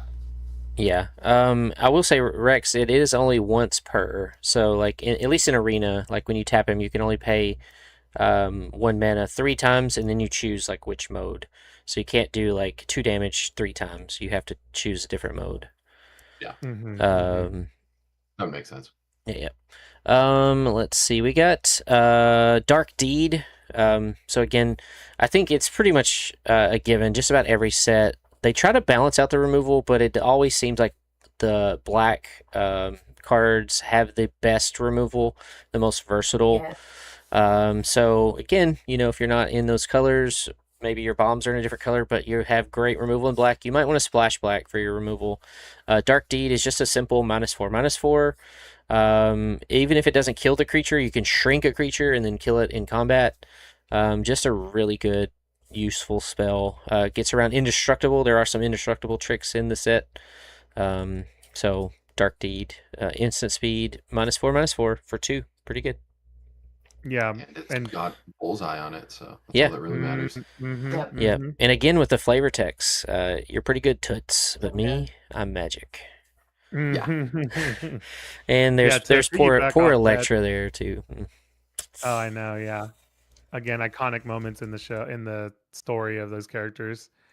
I want to piggyback off that with Hour of Defeat, which is a similar type of black card that they tend to print. It's just this is again just bread and butter, really strong black removal. These kind of cards look very innocuous, but I end up running like at least 2 of these if I can, Mm-hmm. because this is the kind of stuff I'm going to be digging for when there's a problem on the board. I just want that clean, get rid of that, please. And the Surveil is really just icing on the cake, because then it just prevents you from drawing a land next turn if you don't need it, or something like that. So yeah, I mean, these cards don't look as flashy as some of the other ones. For 4 mana, it can feel a little expensive, but again, it's instant speed and it's no caveats. Get rid of that thing. Yeah. Hour of Defeat is a must include if you're running black. Yeah. Limited. I wouldn't be worried to run 3 or 4 of these if you have them. Yeah, honestly, if you want to go heavy control, you could definitely do that and feel pretty comfortable. Yeah. Let's see. We've got D-Power on here, and so we got a couple blue cards. D-Power and We Say Thee Nay. Yeah, I put those on there. All right, let's hear. As a blue player. Let's hear it, Grant. And a big fan. D-Power is more for evasion. You run it at instant speed. Somebody's sending something big at you. Just play this. Like, if you're running blue, run multiple of these in your deck. Just have them ready to go, because blue, you gotta hope you have a big finisher at the end. And the only way you can play a big finisher at the end is if you have enough to stay alive throughout. So just run this. It's 3 mana, 2 colorless, 1 blue.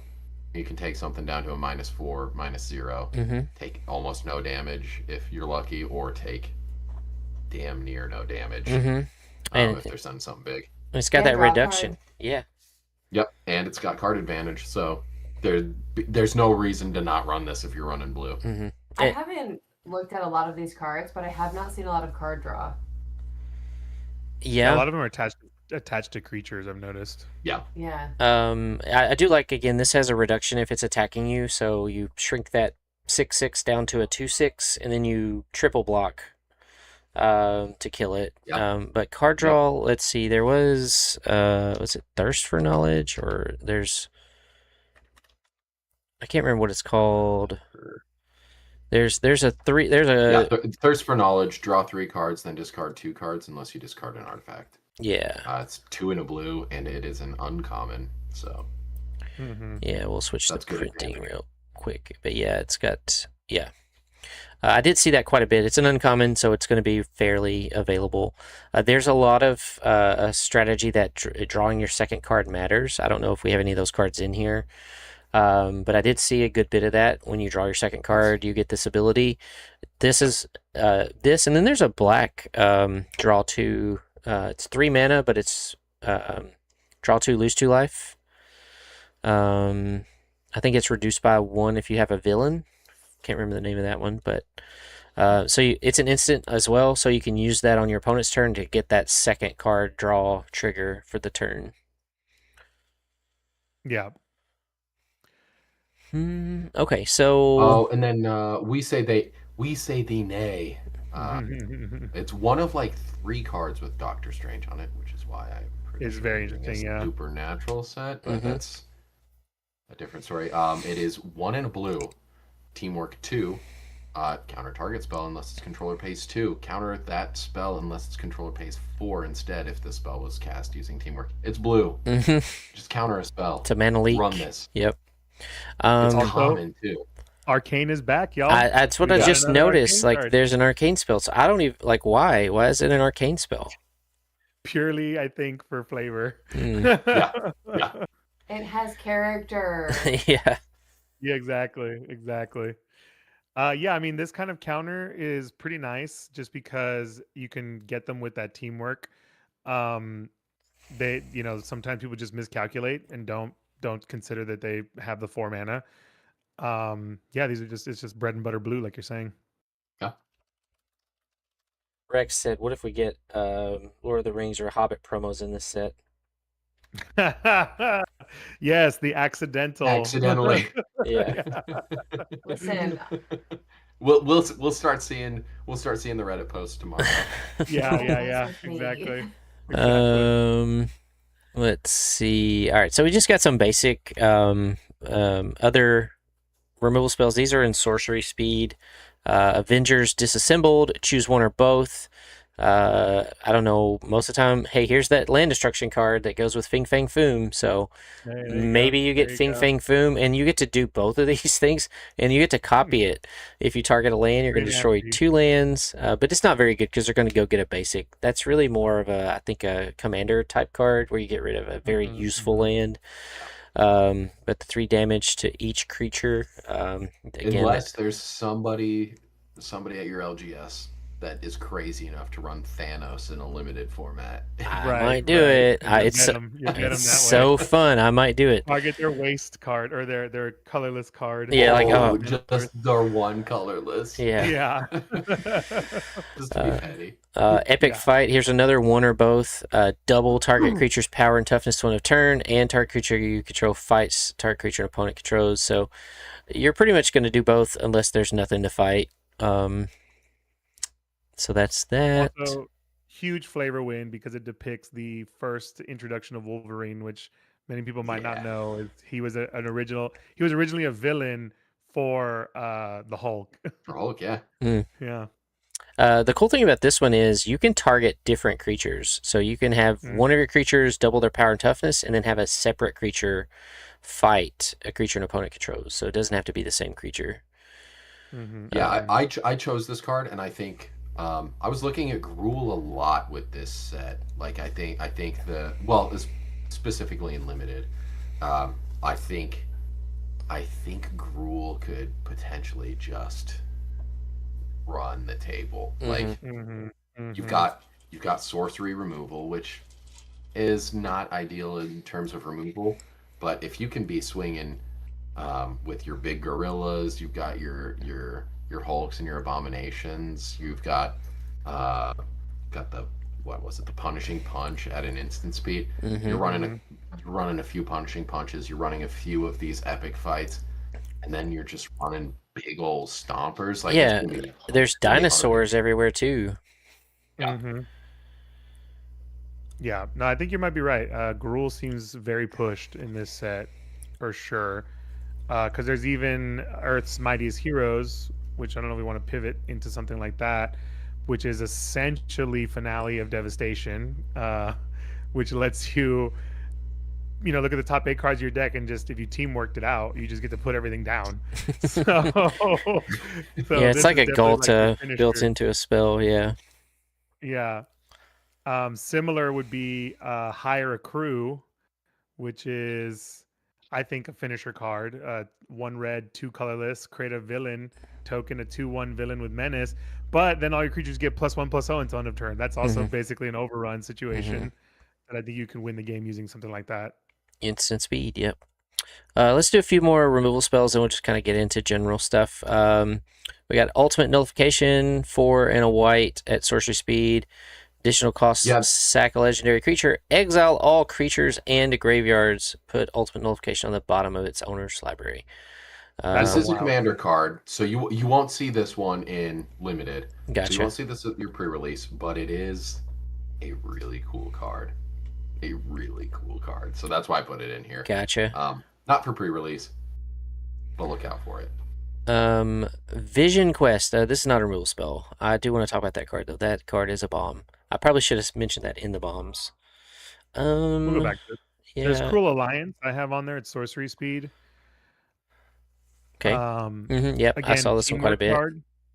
Teamwork 2, very easy in black because of those villain tokens and the Ultron tokens. Like getting that 2 power, very, very simple. You can exile. It's 2 colorless and black. Sorcery speed, teamwork 2. Exile target creature with mana value 3 or less. So again, pay attention to the mana value, not the power. But if you teamwork out this card, which is probably how you're going to play it most of the time, you just get to exile. Exile And then they give anything you- and gain life. Yeah, the 3 life is just a nice cherry on top. I agree. Let's see. Is there anything else in your list that is removal? Go Nuts is also a removal. Yep, Go Nuts That's is really good. Also, again, talking about Gruul, very nice. It's a 1-drop. This is a Teamwork 3, so we've been seeing a lot of Teamwork 2. But, pay attention because, again, they could change that little number next to Teamwork. And you get to choose one. If it was cast using Teamwork, you get the double choice. You get to put a counter on a creature, which is nice for 1, or you get to fight a creature. Yep. And just a reminder, these modal spells, they resolve in the order that they're printed. So, like, if you have a 3/3 and I have a 3/3, and you play this spell, you put the counter on your 3/3 before the fight happens. So your creature would be a 4/4 and would win the fight. So that's just another. They typically do that. They give you the bonus and then the fight, and that's a great little addition. Yeah. You guys, my cat's being very brave on your stream right now. Eating the dog in real time.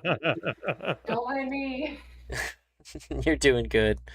About the only card that I want at some point. Yeah, whenever you're ready, just make sure we don't miss it. Let's see. I can't remember if there's any other. We'll look at the enchantments real quick. Yeah, I'm trying to think. Web Up. Coming of Galactus is removal. Yeah.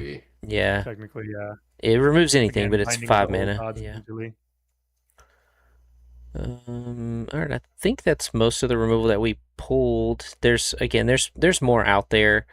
And then sometimes I will say, if your removal's light, look for a spell that kind of gives you a combat trick. There's a red enchantment that has flash, and it's 1 red, and it gives your creature +1/+0 and first strike when it enters, and haste, I think, as well. So very useful, but I use it as a combat trick to like win a combat, or whether you're attacking or blocking, you can use it, and kind of use it as a cheap removal spell. Okay. All right. Well, let's see, what was I was mentioning? Oh, I guess let's talk about the instant sorceries enchantment. So we've covered bombs, we've covered removal. Next is evasion, but before evasion, let's just talk about some of these other non-creature spells, because pretty much the rest of the thing is going to be about removal. About creatures. Vision Quest. This is the cool art from the comic book, I believe. But this card, if you're a Dirty Izzet player, this this card is for you. X blue-red sorcery. It's a tutor. Search your library and or graveyard for an artifact creature card with mana value X or less, and put onto the battlefield with X additional +1/+1 counters. If X is 4 or greater, it gains haste until end of turn. So if you play this for 6, so X is 4, play it for 6 mana, you're going to not only tutor your deck or library, you're going to put that 4 +1/+1 counters and give it haste. Every time. Also very, Nobody very played pushing of this. the color pie. Yeah, right. It's a tutor for a creature in blue and red. What? And a graveyard recursion. Yeah. Or reanimation spell. But yeah, and of course somebody flavorfully went and got Vision out of their deck. So they, for 6 mana, they went and got where is he? Vision, and put 4 counters on it. So they have 7/7 flying haste Vision coming at me. Pretty good. Yeah, yeah, yeah. It's a great card. So Vision Quest, but even if you don't have Vision, most people waited till they had 6 to X is 4 greater, and because again the +1/+1 counters are just super strong. Yeah. So yeah, pushing like you said, it's a reanimate spell or a creature tutor in blue and red. Um, I mean, I don't know how many artifact creatures are played in like CDH, but if there was one, it's gonna go get it. Yeah, definitely. Because they're already playing blue and red probably anyway. I think we've talked about all those. Um, Thunderbolt's Conspiracy. Yes, I love this card. All right. Mostly for the flavor. Yeah, the flavor is Um, on point. just because I love that it's flash. It's an enchantment. It's 3 colorless and a black. Um, whenever a villain you control dies, return it to the battlefield under its owner's control with a finality counter on it. That creature is a hero in addition to its other types. That's That's just just the really hilarious. Thunderbolt. that's just That's really the good. Thunderbolt. Yeah, it's graveyard recursion. It's flavorful. It's pretty damn cheap for an enchantment that has recursion on it. Hmm. I mean, I think in limited it might have some drawbacks to it, but outside of limited, this feels like a no-brainer. Yeah, a couple of the drafts I did, it was very easy to draft villains, and there's Yeah, some good villain synergy. there's some cheap villains too, because a lot of Yeah. the common creatures are like henchmen, so Hmm. they have the villain subtype Mhm. with. Yeah. Like I drafted Yeah, a in villains deck, and before I knew it, I had 13 villains in it. oh wow. Yeah, also in Strixhaven, this is similar to that 6 drop that if you target something, you get to bring something back every turn, Hmm. essentially. Hmm. So again, just that constant recursion, even though the caveat's a little different, it Yeah. still can like. I mean, it's again, you only have so many cards to deal with things, and if you're bringing back all your good stuff or even your mid-level stuff, your Right. opponent's going to lose their resources or like their options pretty quickly. And it is kind of unique that it's a hero in addition, so it doesn't lose that villain type for any villain Yeah, synergies you I have. love it. Yeah. Already talked about this crappy card. Play it if you get it. It's awesome. Heroic Feast. I put this one in here. I don't know that there's a ton of life gain synergy in there, but I won a game with this because your opponents don't really realize that it's when you gain life, choose up to that many target creatures you control and put a +1/+1 counter on each of them. So it comes and it makes a food token. So when you sack that food token, you choose 3 different creatures and put a +1/+1 counter on each. You can't put like multiple. You can't say I want 2 here and 1 here. It's just 1 across the board. But definitely in a board stall or in the middle of combat, it's just sitting there. And if there's other ways to gain life, then um, it's probably better when you build around it in Commander. But watch out for it. It is. I was gonna say in Commander, sneak this into your turtle stack.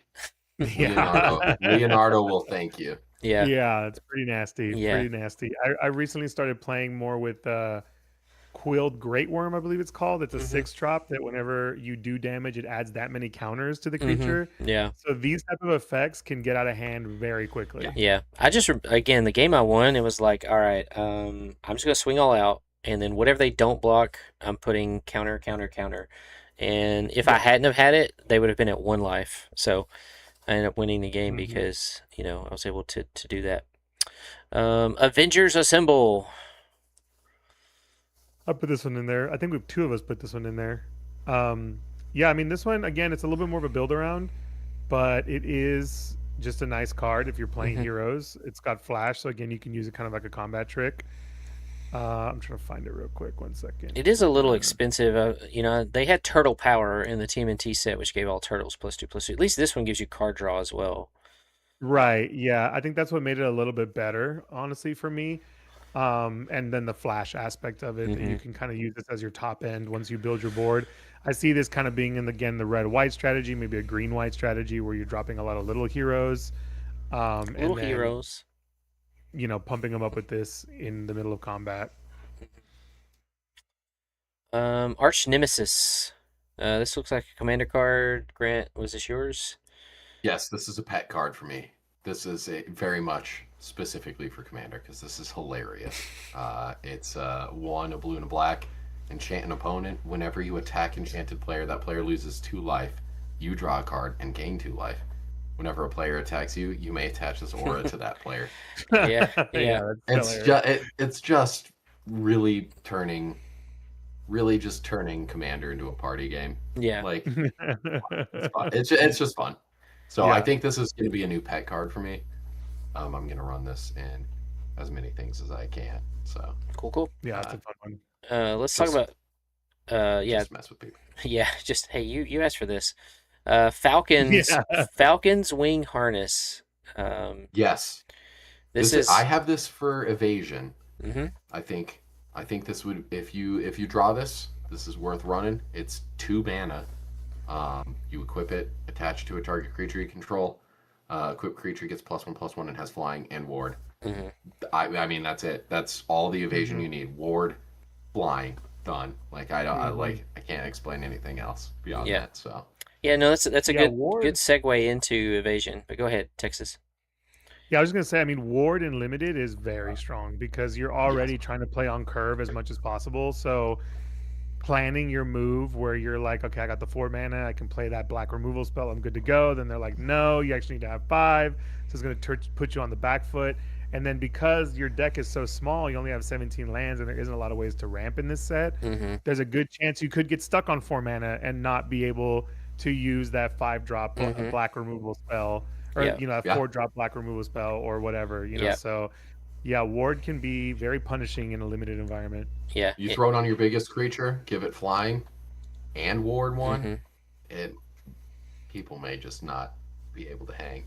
Yeah. Mhm. Yeah. And I do love the equipment that have flying, at least running one of in your deck if you're in that color. I mean, 2's not bad, but because like you said, it's like, oh, you killed that one. Well, I'm just gonna equip for 3 over to this guy. Here's another flying creature that you have to worry about. Well, and this has a free attach cost on Right. ETB. The first So, time, yeah. Yeah. Which So they don't normally put on such a cheap costed card. right. Yeah. I gotta refresh this real quick. There's a card I just added, and this might take a minute, but since we're gonna move to evasion, this is a perfect time. So where is it? Instant. All right, Panther Pounce. Mm-hmm. Panther Pounce. 1 white common. Target instant speed. Target player investigates. So you're gonna get a clue token. You're gonna target yourself. It's really weird that they put on there target player investigates. I don't know why they did that. Yeah. Because in I know arena, why. Because in Commander you can use it for politics. politics, I guess. But yeah, in arena, be careful. You have to actually choose yourself, and so like don't like, oh, I'm targeting someone. Let me target my opponent. No. You don't want your opponent to Yeah. have the clue token. But anyway, Right, for right, 1 right. white mana, you get to make a clue token. Target creature gets +1/+0 and gains flying until end of turn. Untap it. So it seems just very basic, but it's actually a card you can use defensively. If like one of your creatures has attacked it, it's tapped. You can pay 1, do a surprise block. It'll gain flying, +1/+0, untaps. But mostly it's used aggressively in combat to just push damage through. And so what you can do is you can declare your attack, and before you pass to blockers, you can play Panther Pounce to give your creature flying, untap it. So essentially you've given it flying and vigilance, and created a clue token. Again, being instant speed, it just gets you a lot. And then there's a couple of cards that care about it. They don't have the repartee ability like we saw in Strixhaven, but there's a card that really cares about it. And combined with this card, blew me out of a game. I can see that. It is. Yeah. Also helps you reset your teamwork cards, so you can use them to pay that cost on something else, and then use them defensively, like you were saying. Yeah. Where did I add him? I thought I added him.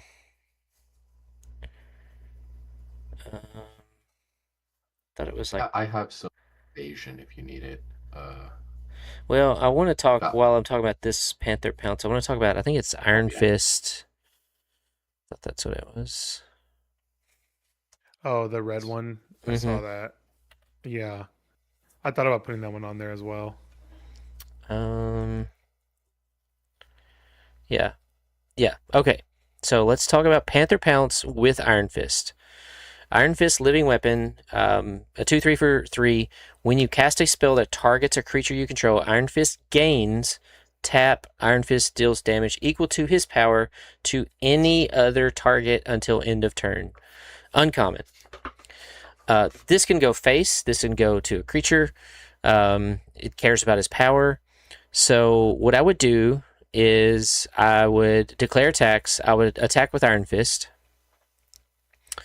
I would target him with Panther Pounce, which gave Iron Fist the ability. Then I could untap Iron Fist, and now I can Lightning Bolt something. I can go to the dome. I can take out a creature.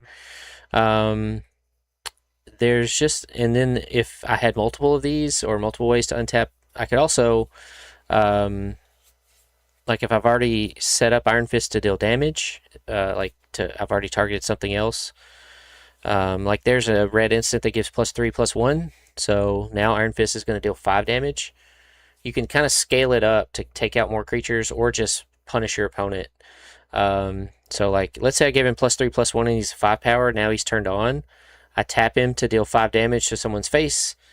Then I play Panther Pounce. He untaps and go to attacks. I can either do 5 to the face again or fly over. So if you're drafting, or if this is in you have the combo of Iron Fist plus Panther Pounce, and again it's common and uncommon.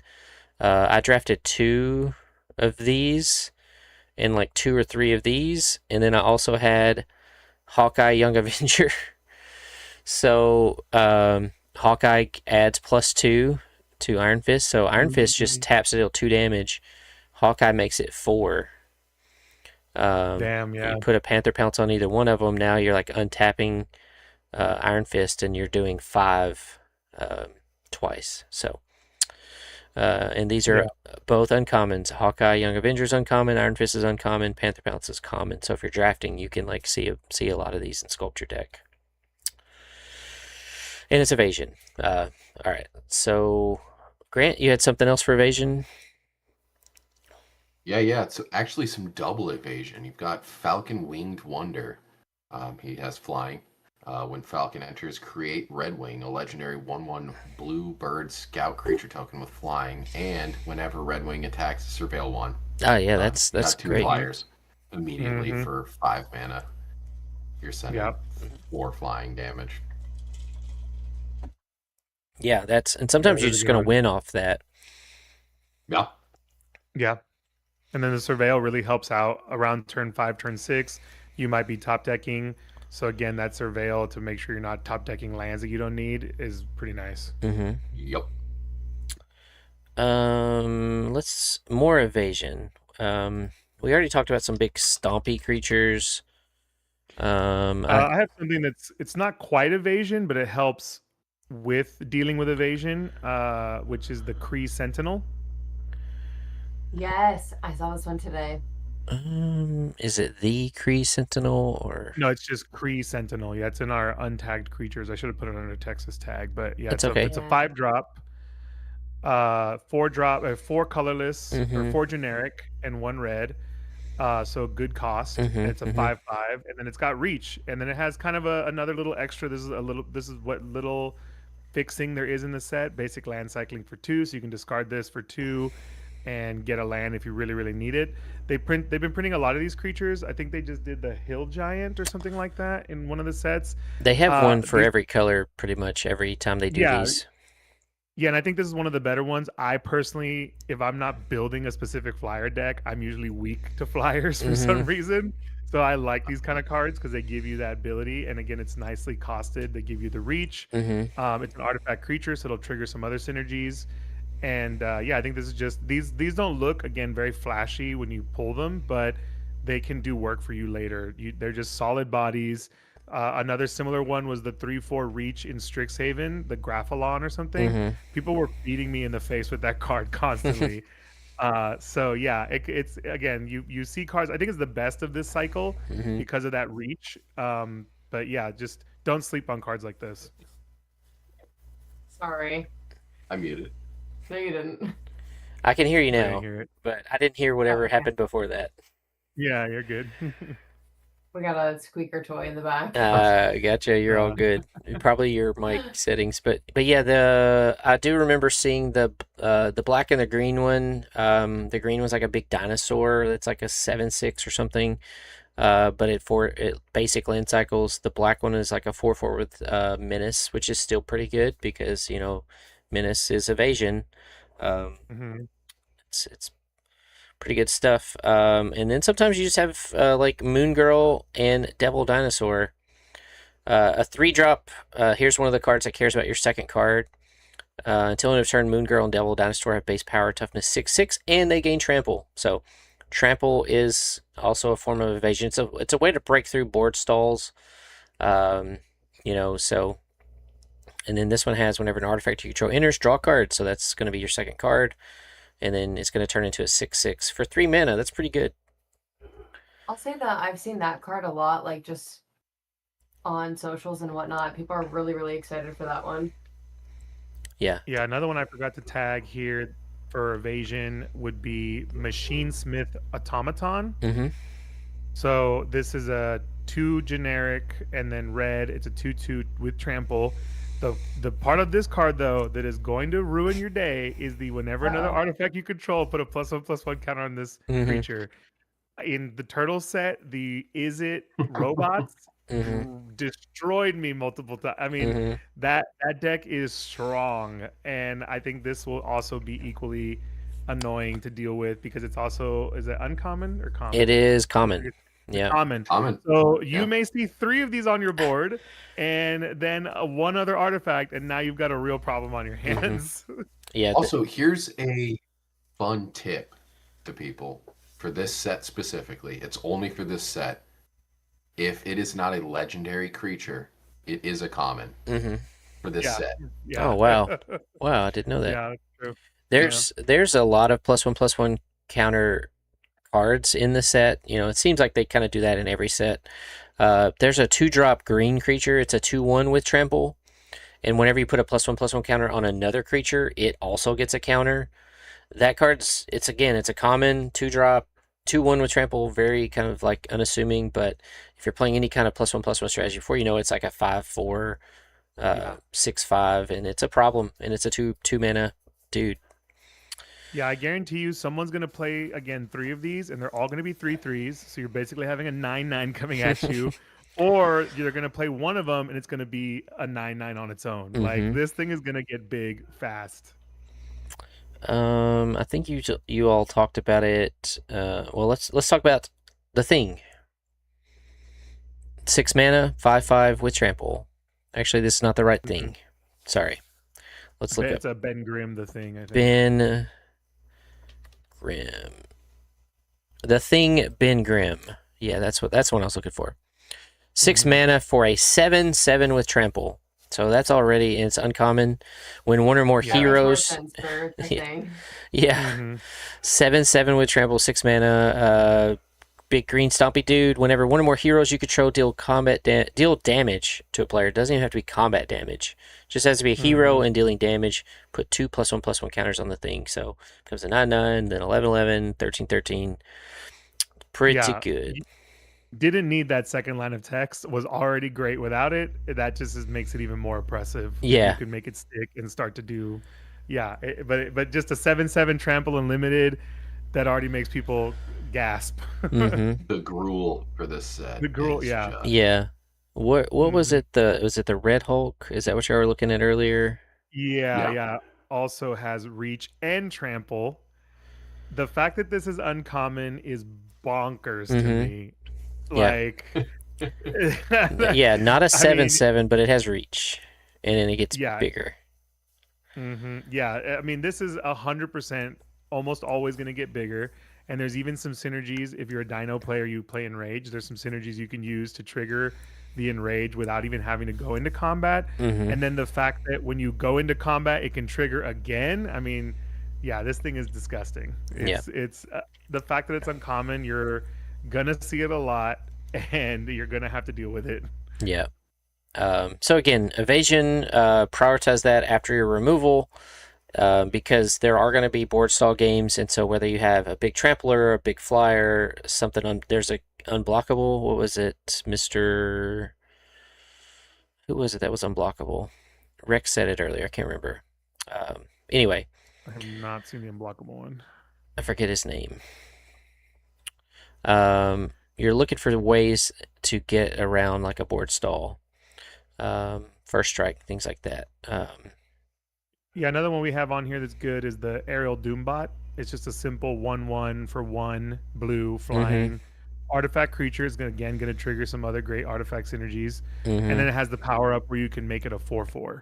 Yeah. Which will be relevant later because what's really nice about power up is it's a mana sink. Mm-hmm. So it will give you something to do later when you top deck a land. Mm-hmm.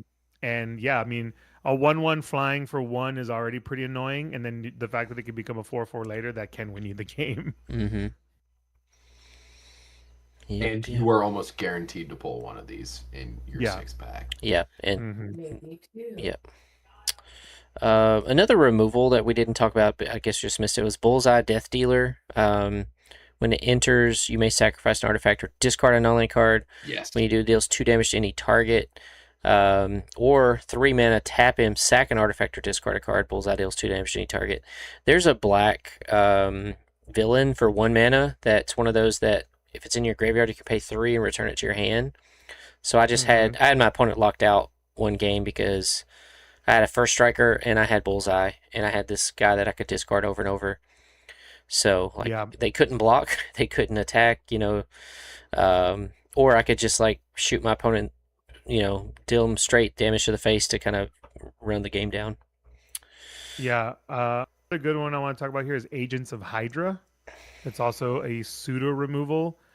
And so it's 1 generic black, a 1/1. So again, doesn't look too crazy.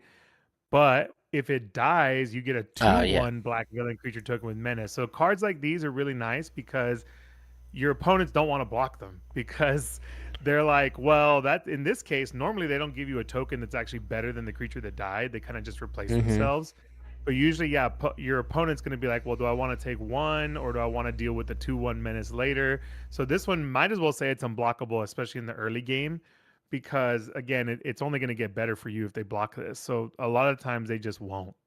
Yeah, and then we have like Hydra Assault Robot, which is like an impact trimmers for when you have villains. Again, there's lots of ways to make villain tokens.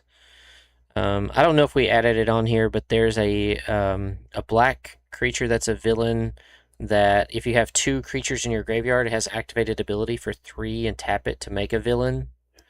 2/1 villain with menace, and the menace comes in clutch as well. It just makes it hard to block later. Yeah, which speaking of, we have a Black Widow here that also has menace. Black Widow Super Spy, colorless, black, 2/1 menace.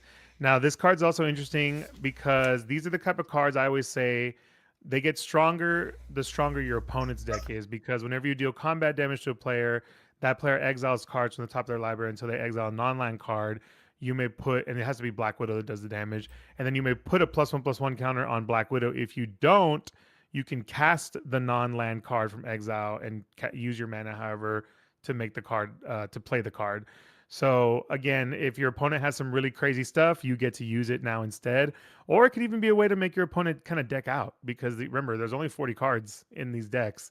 So if you end up, you get a little lucky and they end up having to exile like 5 lands, and then you hit the card that you're going to take away. That's 6 cards off the top. That can be pretty bad for your opponent. Yeah, Black Widow Super Spy. Yeah, I was trying to. There's like 3 different Black Widows. Yeah, I accidentally hit the commander one. Yeah, this one is in the welcome deck. So if you get the black welcome deck. Yeah, I was I faced off against this Black Widow double agent.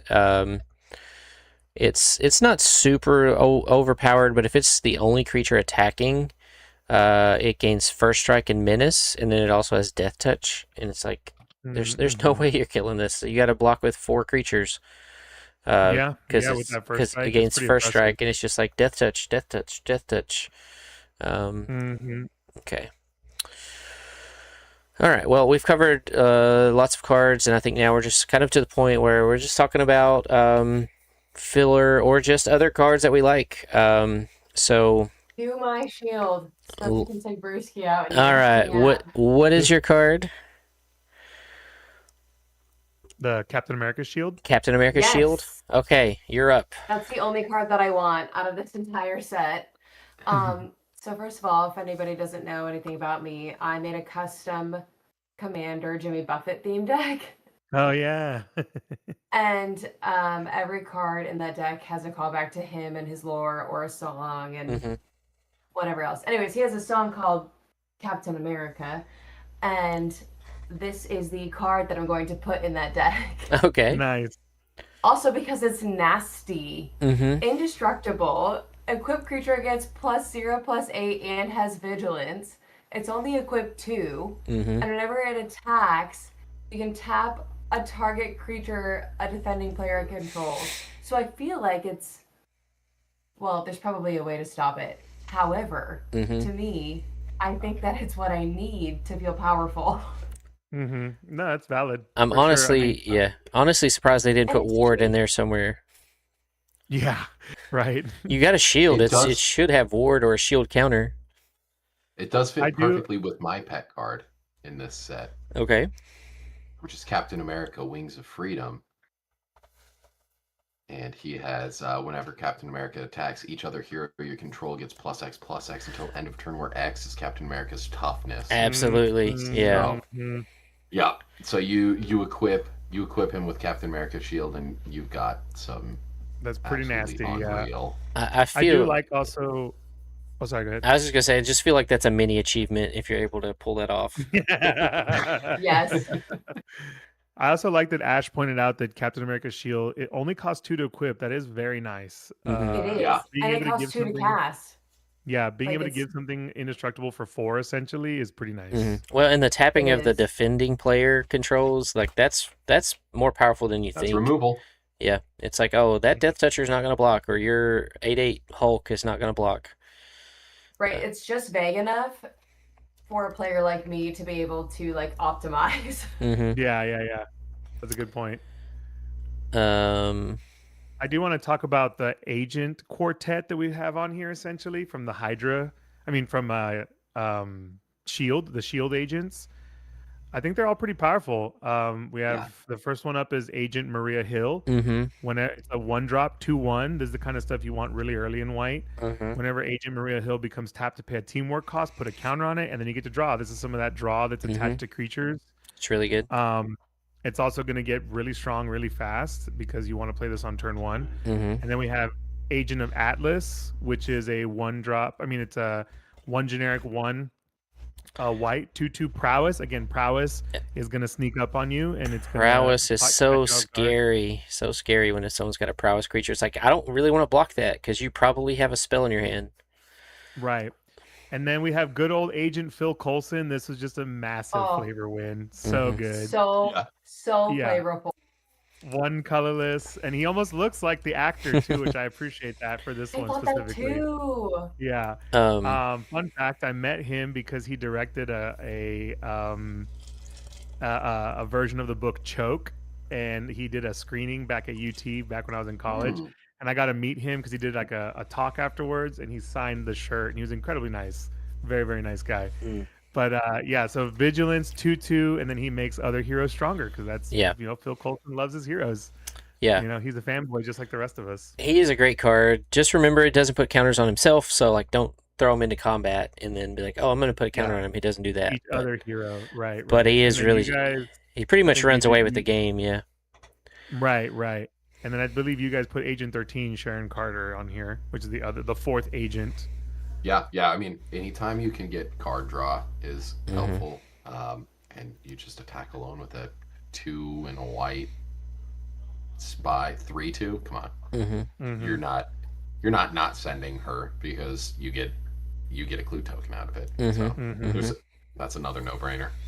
Yeah, so while we're talking about, again, we went through bombs, we went through removal, we went through evasion. We're Eric just kind of made a really good point. Texas made a really good point about just your curve. Aggro is the A in bread. Again, you want to kind of like follow that guide if you're new. It comes with every pre-release kit. It tells you how many of these numbers you want. So, Ash, if you're like looking at building your deck, say, hey, I really got to have my curve here, because sometimes you just win the game by playing creatures on curve. Mixed in with like a good time removal spell. I went first and I played a 1-drop, a 2-drop, a 3-drop. I killed their creature, and next thing you know, they're at 8 life and I'm winning. I will say, like, as a not great player, especially at pre-release events or just playing standard in general, what do you guys think is the most important thing to like start with and focus on when building your deck? Because we've talked about a handful of different things, but when I look at the pamphlet, I try to just like follow the number of cards because that's all my brain can compute. Like, Yeah, I really think curve. I would say curve is really the most thing to focus on, because again, you want to play your cards. A lot of people I've seen make the mistake of, again, like you said, having 6 or 7 5 drops or more, and realistically, you're not going to get there. Yeah. It's I mean, not going to happen. the games do tend to run a little longer, but yeah, to Texas's point, if you're playing high curve stuff, it's not going to go well. I always tell people, play in your comfort zone. If there's color pairs that you're like love to play, or you're an aggro player or you're a control player, like first play, like, hey, I like to play blue. If you're that person, what I do, Grant, is I look at the blue pile. I'm like, man, I got 5 blue rares. Let's put those over here. What am I going to play with? And into the trade binder. I have such a hard time playing blue. Even though like like my Strixhaven kit was a Quandrix, and I was like, oh my god, I can't play blue in limited. Like, I just can't do it. It's too, like, you can't finish. You can't ever finish the game. Yeah, I had a Quandrix kit. I played Lorehold Splash Black. Is what I played. So number one, Ash, I would say play what's comfortable. Like, if there's if you're an aggro player, whatever. But you do. I like to look at, like, again, do I have good cards in a certain color? Like, is it pushing me that way? But then, like Eric said, curve is important, but removal is really like my bread and butter. I'm like, I want to have as much removal as possible. So if I'm torn, I kind of lean towards having removal. But yeah, it is daunting. It is like, oh well, I know the 23 cards, but how does that work? yes. You can have too many creatures. Like, for me, it's 15 creatures, 8 spells, 17 lands or 16 lands, depending on my curve. And I'm looking at my curve, I'm looking at removal, and I'm looking at and then of course, once you get more experience with just how to build a basic deck, then you can start to have fun and say, well, I do want to splash a third color. One of my drafts, it was like heavily green red, and I had a Daredevil, which is a white-red card. And I was like, I really want to play that. So, like, as I'm more experienced, I know how I can fit that in and not go too crazy. But if you're struggling, just stick to 2 colors and stick to a good curve and good removal. Before I leave you guys, because I think Puppy is on his last, I don't know, brain cell for today. My first ever pre-release, I had to do 3 colors because I didn't have enough cards in 2 colors. It was awful. Yeah. Lorwyn. Oh, and yeah, and that's the thing. I'm so glad that this set is not like forcing you into 2 colors. I really feel like Lorwyn and Strixhaven really forced you into 2 colors. Lorwyn was so typo heavy that like all the merfolk were in blue-white, all the Kitkin were in green-white. And if you wanted a good deck, you had to like stick to that. And Strixhaven was the same. Like, oh, the colleges, they're super cool. Well, I don't want to play green blue. I want to play green red. Well, there's no college. Yeah, Strixhaven screwed me. Yeah. I got the Quandrix box because they ran out of everything else, and then I drew no Quandrix cards, like at all. Yeah. So I am excited at this because when they do this, where they don't force you into two colors, you have 10 color pairs and they cross over. Like there's +1/+1 counter strategies in all the colors. There's, like draw two stuff in multiple colors. So I think that makes the draft and limited environment more open to say, oh, I can do all these different things. I don't have to just stick to a two color pair, like a five two color pairs. Right. Mhm. Yeah, I completely agree. I'm very excited to see how it goes. I like all of the cards. I like all of the mechanics. Mm-hmm. Although I don't ever like Snake.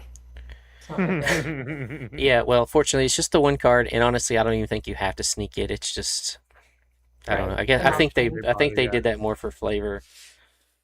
Yeah, absolutely. Speaking of flavor, we didn't talk about on the evasion side, but Miss Marvel, Kamala Khan.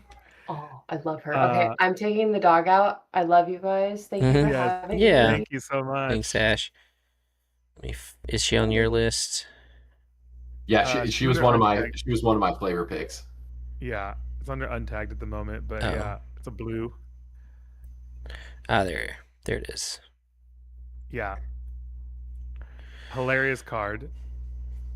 I'll let you take it then, Grant. Yeah. Okay, so Kamala Khan, she's an Inhuman. She basically has the same powers as Mr. Fantastic. She has a few others, but her whole thing is that she can embiggen herself, which is her like coined word. So this one they leaned into hand size for it. So you have no maximum hand size, and then she has her own ability, printed ability. Embiggen Fist. Whenever you cast a spell that targets a creature you control, draw a card until end of turn. Ms. Marvel gains. Ms. Marvel's base power is equal to the number of cards in your hand. And I then just Vigilant think it's 3 super because fun. she's stretchy. Yeah. Yep. Yeah. This one It's just absolutely super got. fun. Yeah, this one got me. I didn't. It's so many words. I'm like, I'm not reading all that. And then like they played an instant speed draw, and it was like, oh, now she blocked my flyer. That was or whatever. It's like, man. Well, that and she's a 1/4 rare for 2 and a blue. Like, and you have no maximum hand size, which is a little more helpful in like Commander or some bigger formats, 40 card formats. You won't really run into that too much, but it's still fun. Yep. I'll talk about a card that I saw quite a bit. Jessica Jones Private Eye. 2 and a red for 2/3. What do you think, Texas? So this is, first off, love Jessica Jones. Amazing show, amazing character. Kristen Ritter was perfectly cast as I can't imagine anyone else playing the character. But this one and Shang-Chi are huge flavor duds for me. Because why isn't she investigating? I don't understand. Yeah. Why? Yeah, that is a little weird.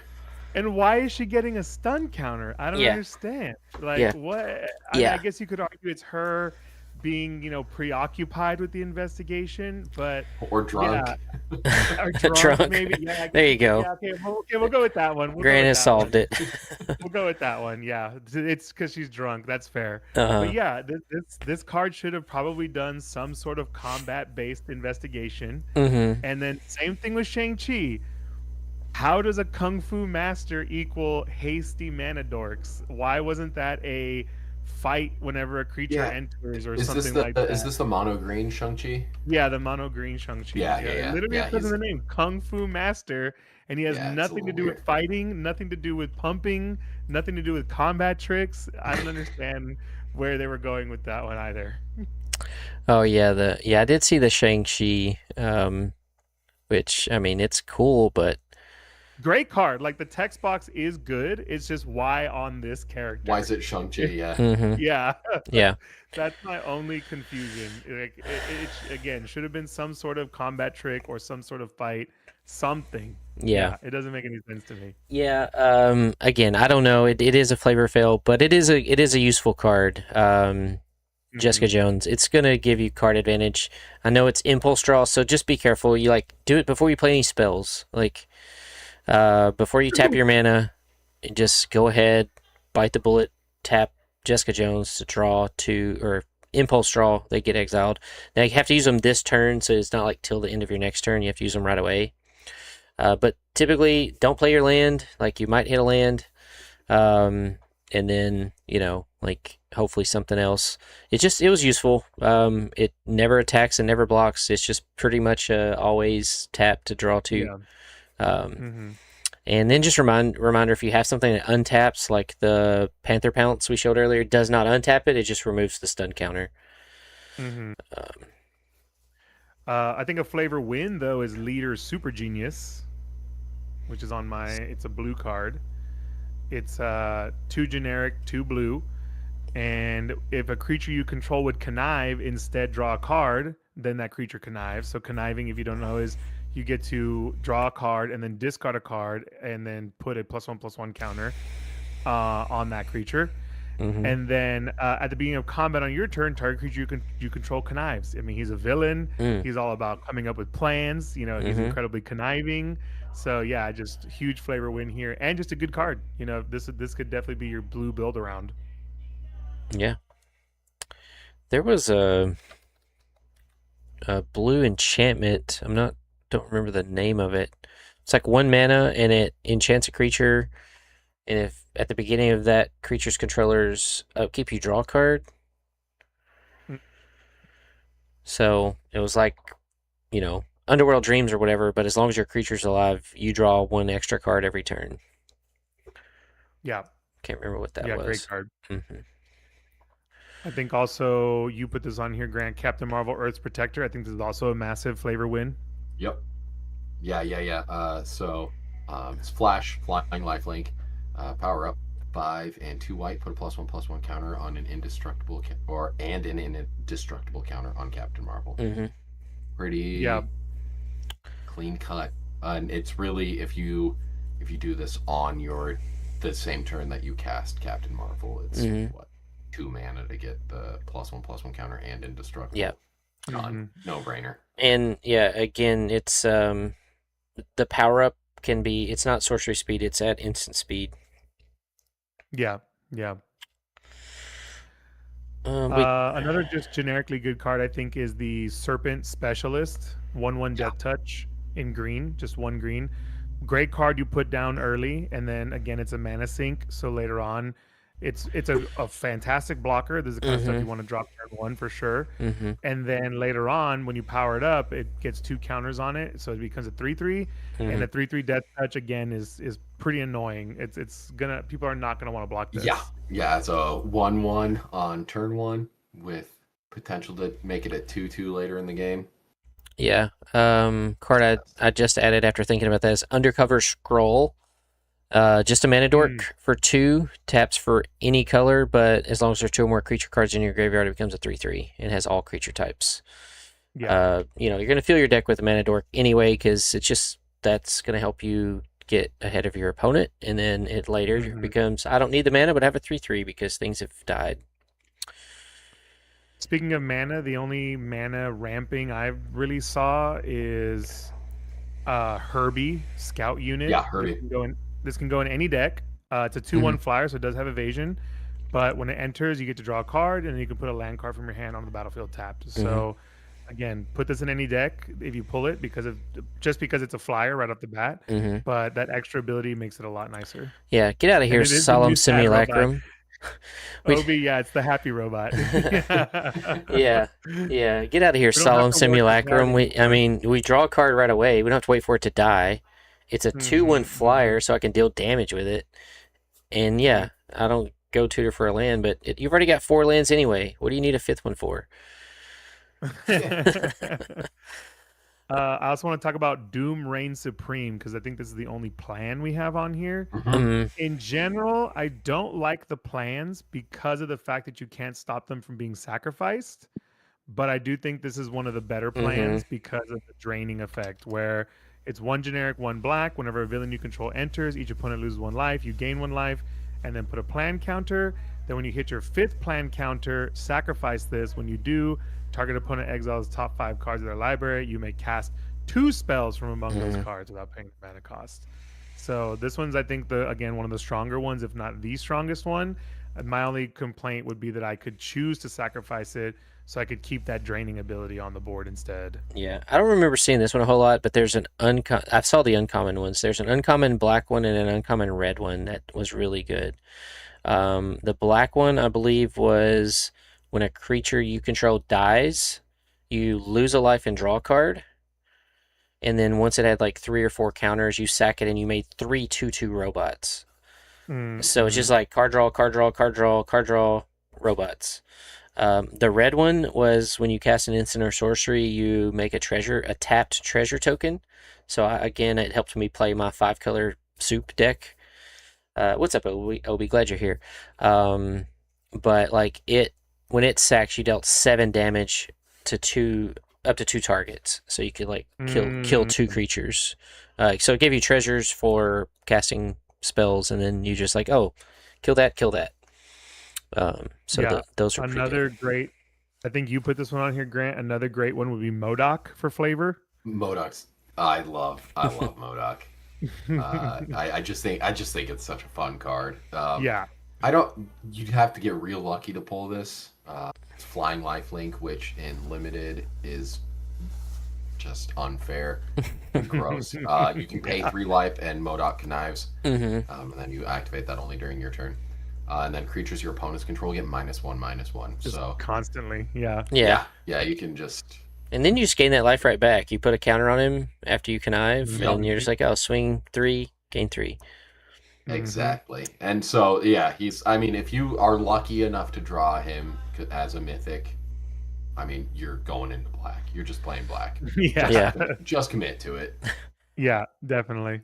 Right underneath MODOK is Mole Man, Moloid Master. Get out of here, Raminep Excavator. Also outclassed. Now this is a rare, so it's not outclassed by common.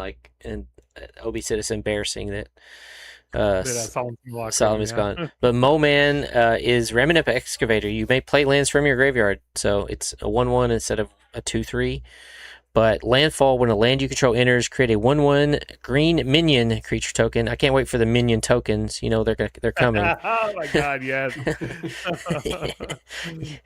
Somebody's making them. When this token attacks, you may mill a card. So great card. Again, just playing lands out of your graveyard, getting tokens for playing lands. Landfall suck. Is like just so busted. And then I always like Landfall Unlimited because you want to play your lands, so you're gonna do this anyway. So it's just nice to have that little extra reward for a game action that you want to be doing regardless. Yeah, you're right, Obi. Someone's gonna break this again. Just making tokens. Again, you may not want to attack with them. They're just good blockers. But even if you do attack with them, you're probably maybe mill a land, then you can play that land. It's just Before you know it, your opponent's going to have 4, or you may have 4 or 5 just 1/1 tokens on the battlefield. Pretty good stuff. I talked briefly about the Astonishing Ant-Man, but I had a deck that had Mole Man and Astonishing Ant-Man. I never got to pop this for a bunch of creatures, but there was a green enchantment that at the beginning of combat put a +1/+1 counter on a creature, and it gave your creatures with +1/+1 counters trample. And so I just kept throwing them on Ant-Man to like make this big threat. But and Ant-Man doesn't die. Like you're not sacrificing him. You're just like, hey, I'm gonna remove 5 counters and make 5 1/1 insects. That was pretty good. Exactly. Here's a really fun flavor for Ant-Man. There are 3 different Ant-Man cards. All 3 are the different art of the different Ant-Man. Yeah, that's true. Yeah. I want to talk about we missed this in the evasion part, but I want to talk about Winter Soldier, Icy Assassin. Yes. In limited, I'm not super sure how. The Vigilance Menace is very nice. It's dependent on how many equipment cards you're going to end up being able to get. But the reason I'm excited about this one is because I've already been working on a Radun Hegadon deck from Assassin's Creed 3, and this is going to slot in so perfectly. It is going to be really, really good in that deck because that deck gets you your equipments back from the graveyard and attaches them to assassin tokens. So I'll be able to move all those equipments over onto Winter Soldier if I need to. And then he also comes back from the graveyard with a finality counter and then gets an equipment attached to him. So he basically does what Ardun Hegadun does. So I'm excited for this one, definitely. Also, I'm just going to say Flavor Fail, you should be able to remove his arm. Wait, at someone or something. But Flavor Success, he's similar to Cap in that he relies on equipment, but you can't play him in a Cap deck as Winter Soldier. But you can play Bucky Barnes in a Cap deck. This is true. Typing wise. Gotcha. For commander reasons. Gotcha. Oh, yeah, and actually, yeah, that's interesting, yeah. Anything else about him? Artwork looks great. All right. Let's. Also, speaking of artwork, you mentioned this card before we started. Horn of Greed. Man, this is just like pure flavor hilarity. This is like for all the hardcore Marvel heads. This is just like take this, you're welcome. You know, like it is so hilarious. Again, I think this is really that nice goofiness that exists in the comics that I think is missing a little bit from the current Marvel universe. Where this is just hilarious. You know, I've actually never really been like, not that I dislike Doom, but I haven't read a lot of the Doom stories. But I can see why everyone's a big fan when a character like Doom can be this ridiculous, but also incredibly menacing. At the same time. I just like how the flavor text is on the card. Yeah. Yes, fool. Dr. Doom does as he pleases. And also, this is just a good card. You know, if you happen to get this card, awesome, play it. You know, because you're gonna be playing your lands anyway. So being able to draw your card after playing a land is gonna feel really nice. I will say though, this is one of those cards your opponent gets the benefit too. Right. I played Primal Vigor. It was in one of the bonus cards. I was like, oh, this is so cool. I'm making tokens. I'm putting counters on stuff. And then I got beat by, I was like, how'd they get so many counters on their stuff? And then I was like, oh yeah, Primal Vigor accounts for them too. Great. I gave them the win. So just be careful about cards like that. Speaking of Dr. Doom, we already talked about Doom Reign Supreme. Let's just a lot of the actual good Doom cards are either in like the commander. The scene, the commander set, the scene box, or the welcome, I believe, has you know, something like, or the commander sets. Yeah, so they didn't really put a good Doom card in the main set, which I think is interesting. Yeah, I did pull Dr. Doom in one of my games, and he just makes 6 mana. It's kind of like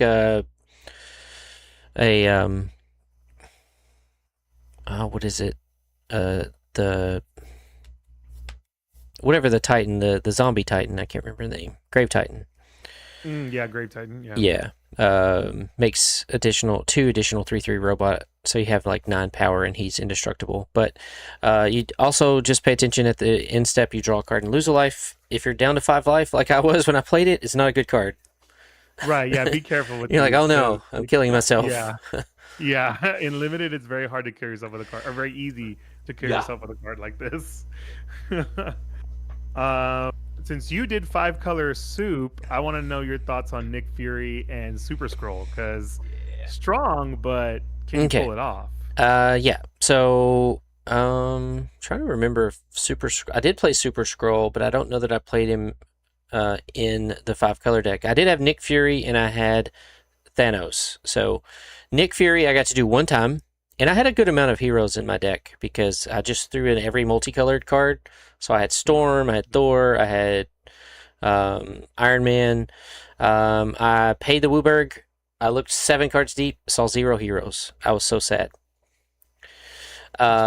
So yeah, I mean, Nick Fury's a fine card. A 2/1 for 1. We've talked about that before. That's just an aggro card. It's fine. But yeah, the Wooburg ability, this is more of a commander card, I'd say. I mean, now again, you could build a lot of heroes in your deck. I just don't know that, it's really worth it. Super Skrull, where are you at? Right underneath Nick. My friend Lance plays Kinrith, the Return King. I have a Kinrith deck. He loves his Kinrith. He was excited about this card, but once you really look at it, it's not that great. I think it's fine and limited if you're playing blue or red. The white and the green, not super relevant. Green's okay, but if you're playing black red, he can just deal 4 damage to target creature over and over. Or if you're playing black blue, you can draw 4 cards, which is really strong. So would you say this is just a really good black card with the 4/5 flying, and then if you can get some of these abilities, that's just icing on the cake? Yeah. Again, it's a flyer, so even the green. I mean, you swing 8 flying. That's pretty good too. Yeah, it's not Kinrith. I'll just say that it's a decent card. It's just not Kinrith. Right. So I almost put Sue Storm in because again, flavor win with making the 0/4 walls with Defender. But it is unfortunate that the walls can't be used for teamwork. Yeah, you can't really do anything with them. I didn't really get it. It died. It died every time I played it. But I will say, and I talked about this top of the show or top of the thing, Thanos Mad Titan. I would try to play 5 color if I pulled a Thanos. If you have treasures, like I had there's like these ants that are basically Ant-Man's brigade or something. Yeah. There are 3-drop that makes a treasure or food. I just make the treasure. There was the red, mentioned the red enchantment that when you cast a non-creature spell made a treasure. It was really easy for me to play Thanos. And then I had 2 of the lands. One was the Surveil land, one was the Avengers Tower. So like every time I got to play Thanos and Snap, it just felt so good. So this is one of the few cards that if I pulled in my pre-release, I'm going to try to play 5 color. I'm going to try to play Thanos. Yeah. I mean that's valid. You know, it's also just going to be a fun build around later for sure. Yeah, I think there is a green sorcery for 3 that does search for a basic land and puts a +1/+1 counter on one of your creatures. So I had that too. So when I played the 5 color soup, I had 2 of the ants that make treasures. I had the red enchantment that makes treasures when I cast a spell, and I had search for a basic. And then the Surveil land is a filter land. It's like 1 and tap it, you make any color. But yeah, Thanos, I would play 5 color for Thanos. Don't know that I'd play 5 color for Skrull or, like I said, even Nick Fury was not that impressive. It's fine. It's just not that impressive because I think you only get 1 hero. Yeah, put a hero. So if it was like look at the top 7, not for limited. Yeah, if it was like look at the top 7 and put 2, that'd be great. But okay, makes sense. Yeah. Last card on my list is Mr. Hyde, Monster Within. Again, just kind of a good card. It's 2 generic, 1 green, 2/2.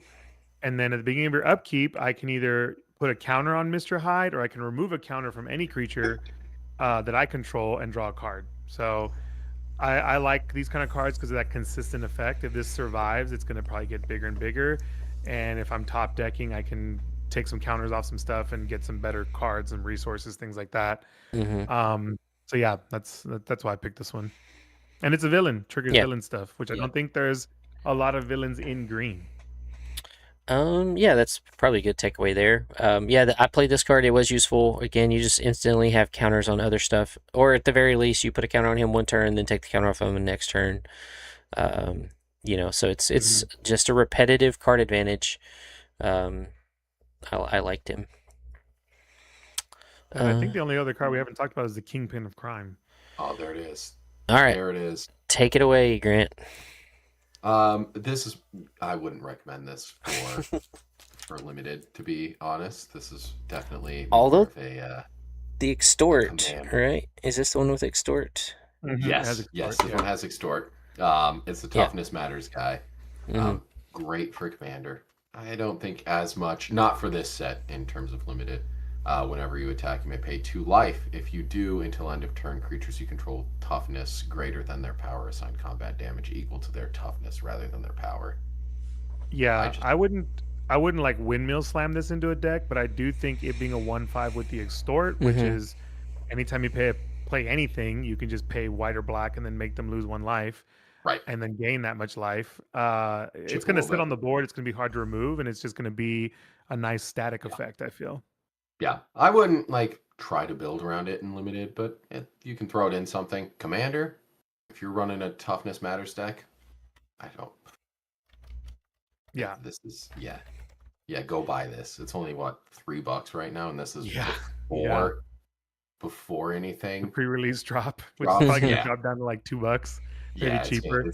it's gonna be worth it. I also like it from that perspective because right now a lot of the toughness matters stuff are like big dragons, basically. Mhm. So it's nice to have an alternative to that. And it comes down a little sooner than the other ones like Arcades and Beator. Yeah, plus you can hit people with your Vincent D'Onofrio impression. Yeah. Oh, Vanessa. that was not bad. Not bad. That was pretty good. Pretty good. I am kind of disappointed we didn't get a Punisher card.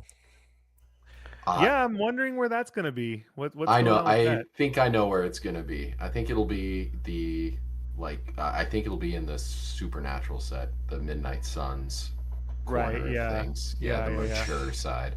Gotcha. Mhm. Captain America Living Legend. It's 1 a white and a blue for a 3/4 vigilance. When a creature you control becomes tapped during your turn, if it's the first time that creature's become tapped this turn, untap it.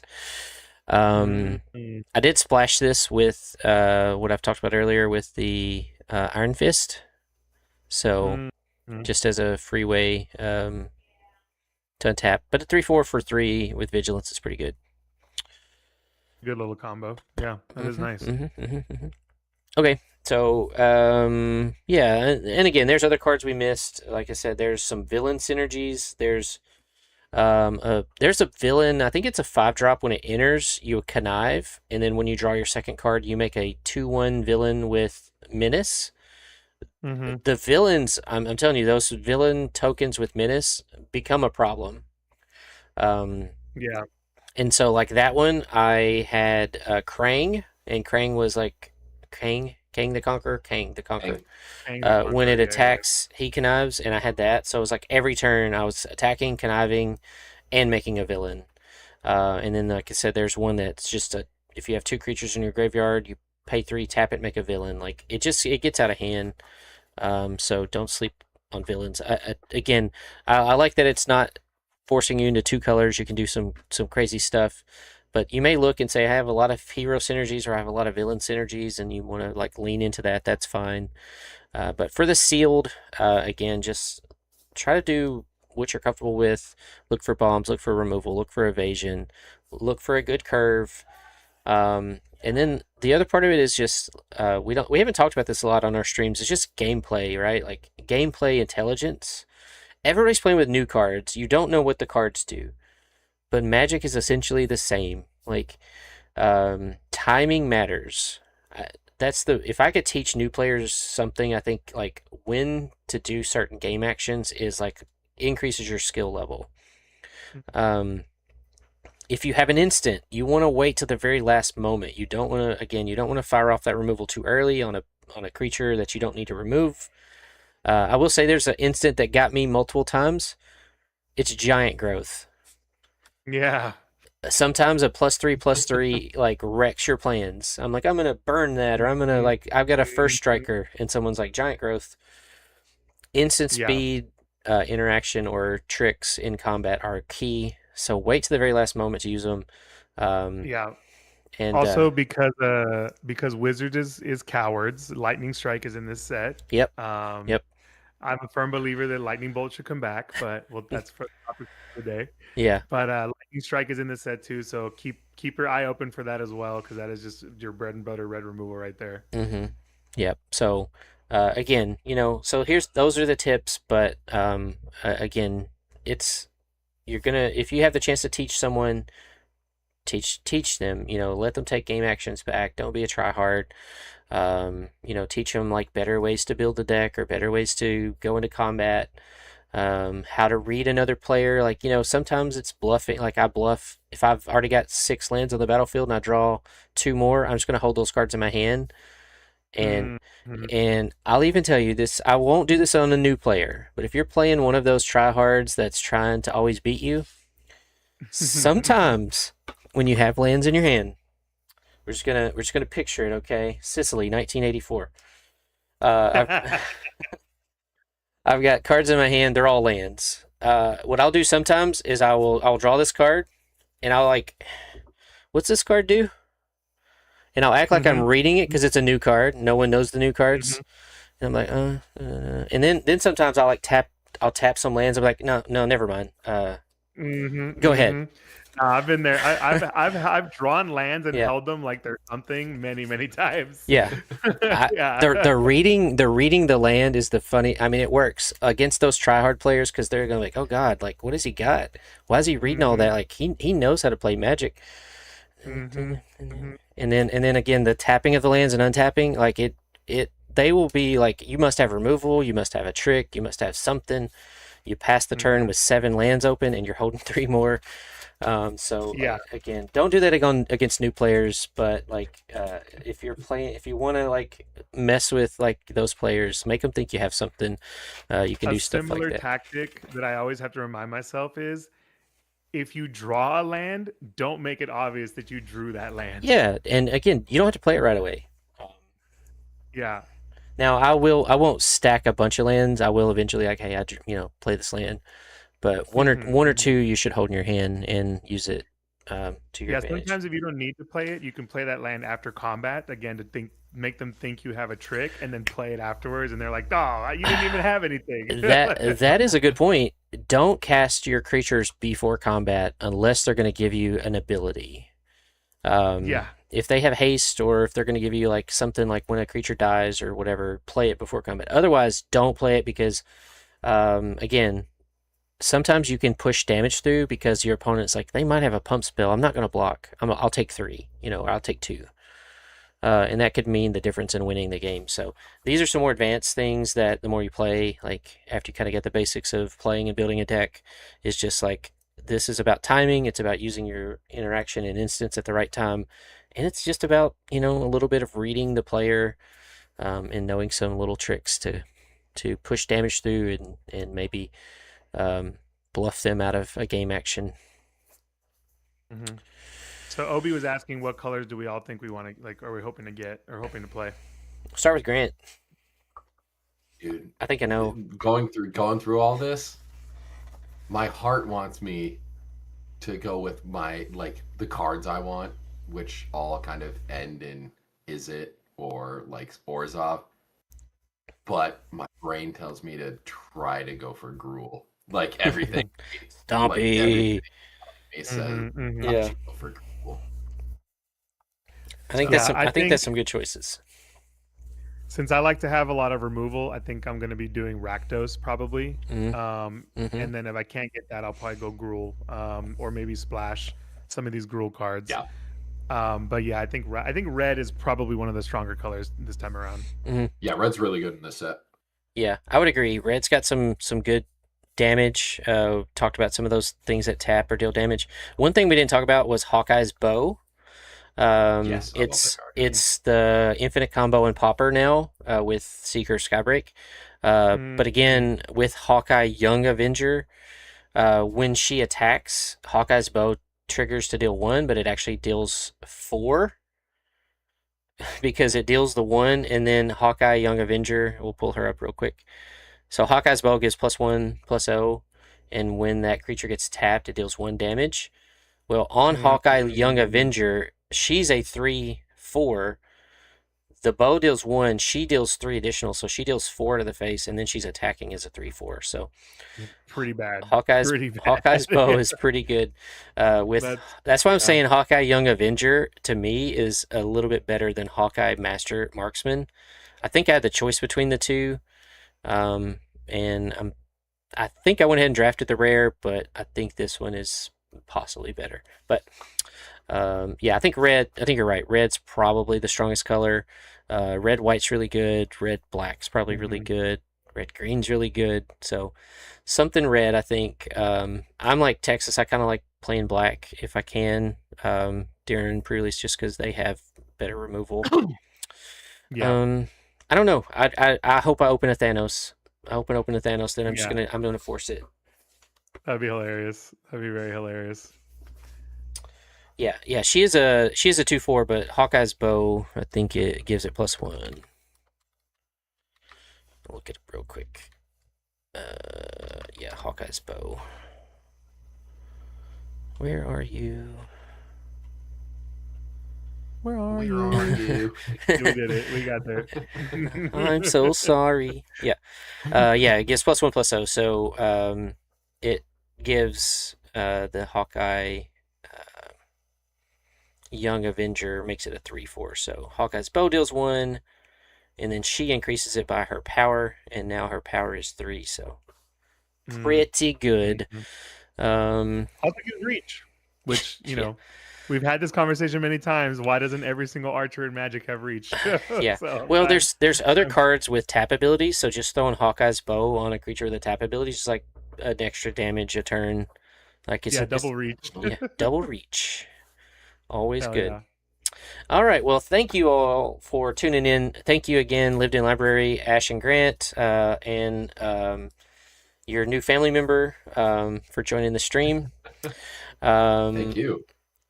I hope that you all always hope that you have a good time enjoying these and get out hopefully this weekend to play a pre-release, or if your LGSs do drafts later, or if you play on Arena. I hope that you kind of learn something from these and have a fun time. I think this is going to be a really fun set. Again, there's a lot of like, oh, it's not it's not Magic. It is Magic. There's a lot of Magic in Marvel superheroes and cool abilities. And I mean, honestly, I never once was I playing this was thinking, oh, this isn't Magic. It was all just felt smooth and fun, and I'm looking forward to more of it. Yeah. So pass it back around, and again, take a little bit longer this time. Tell folks where they can find you, what you got going on, anything else you want to plug. This is your moment. I'll try to pull up the link trees and stuff and tag those, but we'll go back around. So Texas, why don't you take us away, and then we'll end with our new guest.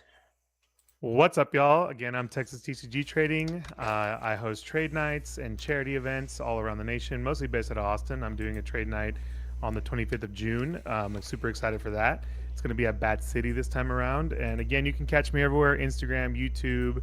I'm on Blue Sky, Threads. Just basically don't do TikTok or don't do Twitter. And thank you so much for having me on. It's always a blast. I love doing these. And I'm glad we could bring in a guest every time, someone who's just as excited about the set as we are. And again, the best way to support my efforts right now is to check out my TCG player. I have bulk on there from Magic, and I also do One Piece, Gundam, Riftbound. There's a little bit of Union Arena on there right now. There's Lorcana cards, Pokemon, of course. So please check that out if I have anything you want to buy. I'm also on CardSphere, where I'm still got about 300 cards I need to trade with people. A lot of low-end stuff if you want to finish some master sets or something like that. I'm looking for CDH cards, and I'm trying to get a couple One Rings for the trade binder through that right now. So that'd be really nice to make that happen. And super pumped for this set. I hope everyone has a great time playing it. Yep. All right. Thank you very much, Texas. Texas has been my partner for all of these, and man, you're just an awesome person to do this with and be part of the community. Thank you. And then we have Grant, and Ash is in the other room taking care of the doggo. But she has been in the comments, so thank you for staying with us, Ash, and I hope you pull your chase card. But Grant, tell folks where they can find you all, and congrats on being a featured content creator for Atlanta. Yes. Looking forward, thank you. kudos. Looking forward to meeting you all in Atlanta. Super humbled for that. No, you can find us we're primarily on Instagram under Lived in Library. No spaces, no caps, just at Lived in Library. I'm one half. My wife is the other half, Ash. She's probably who you'd recognize before me. I'm just here because I'm a massive Marvel fan. So I'm super excited to get to talk about my favorite fictional world mixed with my current favorite game. So super exciting. Go ahead and follow us. Support us on Instagram, TikTok, YouTube. We don't have anything other than those. I hope everybody goes out and enjoys pre-release. I think limited sealed is the best way to play Magic. We play a lot of Commander, but sealed is the most level playing field you will see in Magic. It will tell you if you know how to play the game or if you don't, and it'll do it at instant speed. Nope, there is a pun intended there, but it'll tell you at instant speed if you know what you're doing. Um, but it will make you a better player in every single format. So please, please, please go to a pre-release event. Just enjoy it. Have fun. Yep. Don't take it too seriously. Absolutely. And then again, just last tips, check with your LGS if you haven't already. Make sure you don't miss your chance. I think it's going to be popular. It's going to bring a lot of folks from outside of Magic into the game just because they want to collect the cards or check it out. So again, just check with your LGS. Make sure if you have to pre-register, you need to do that or get there early so that you don't miss your chance to play. And hopefully you have multiple chances. And again, follow all of these wonderful creators. I'm also on Instagram under MJVariant. Just search your favorite places. You can also view other primers and gameplay videos and arena streams and commander streams on YouTube under MJVariant. But I'm so glad to be part of this community. I love just talking shop. I love playing, and I love Limited. I agree with Grant. Limited is one of the best ways to play Magic. It's an even playing field. It's a challenge. You can get better at it. And it just starts with kind of stuff like this. So thank you again for tuning in. I'm going to see if we have someone I can raid into. The bad thing is I think I've got Twitch pulled up in my super secret underground. No, this is the right one. No, I have a second account that I watch Twitch sometimes on. Yes. Yes. Let's see. There's we got Super Friends is streaming. We got Filthy MTG Casual. We got OG Commander. OG. AJ the Hero. Let's go over to Super Friends. I'm trying to remember the last time I've played with Super Friends. Yeah. Okay, I'll set up a raid here. Raid. I can remember how to do this.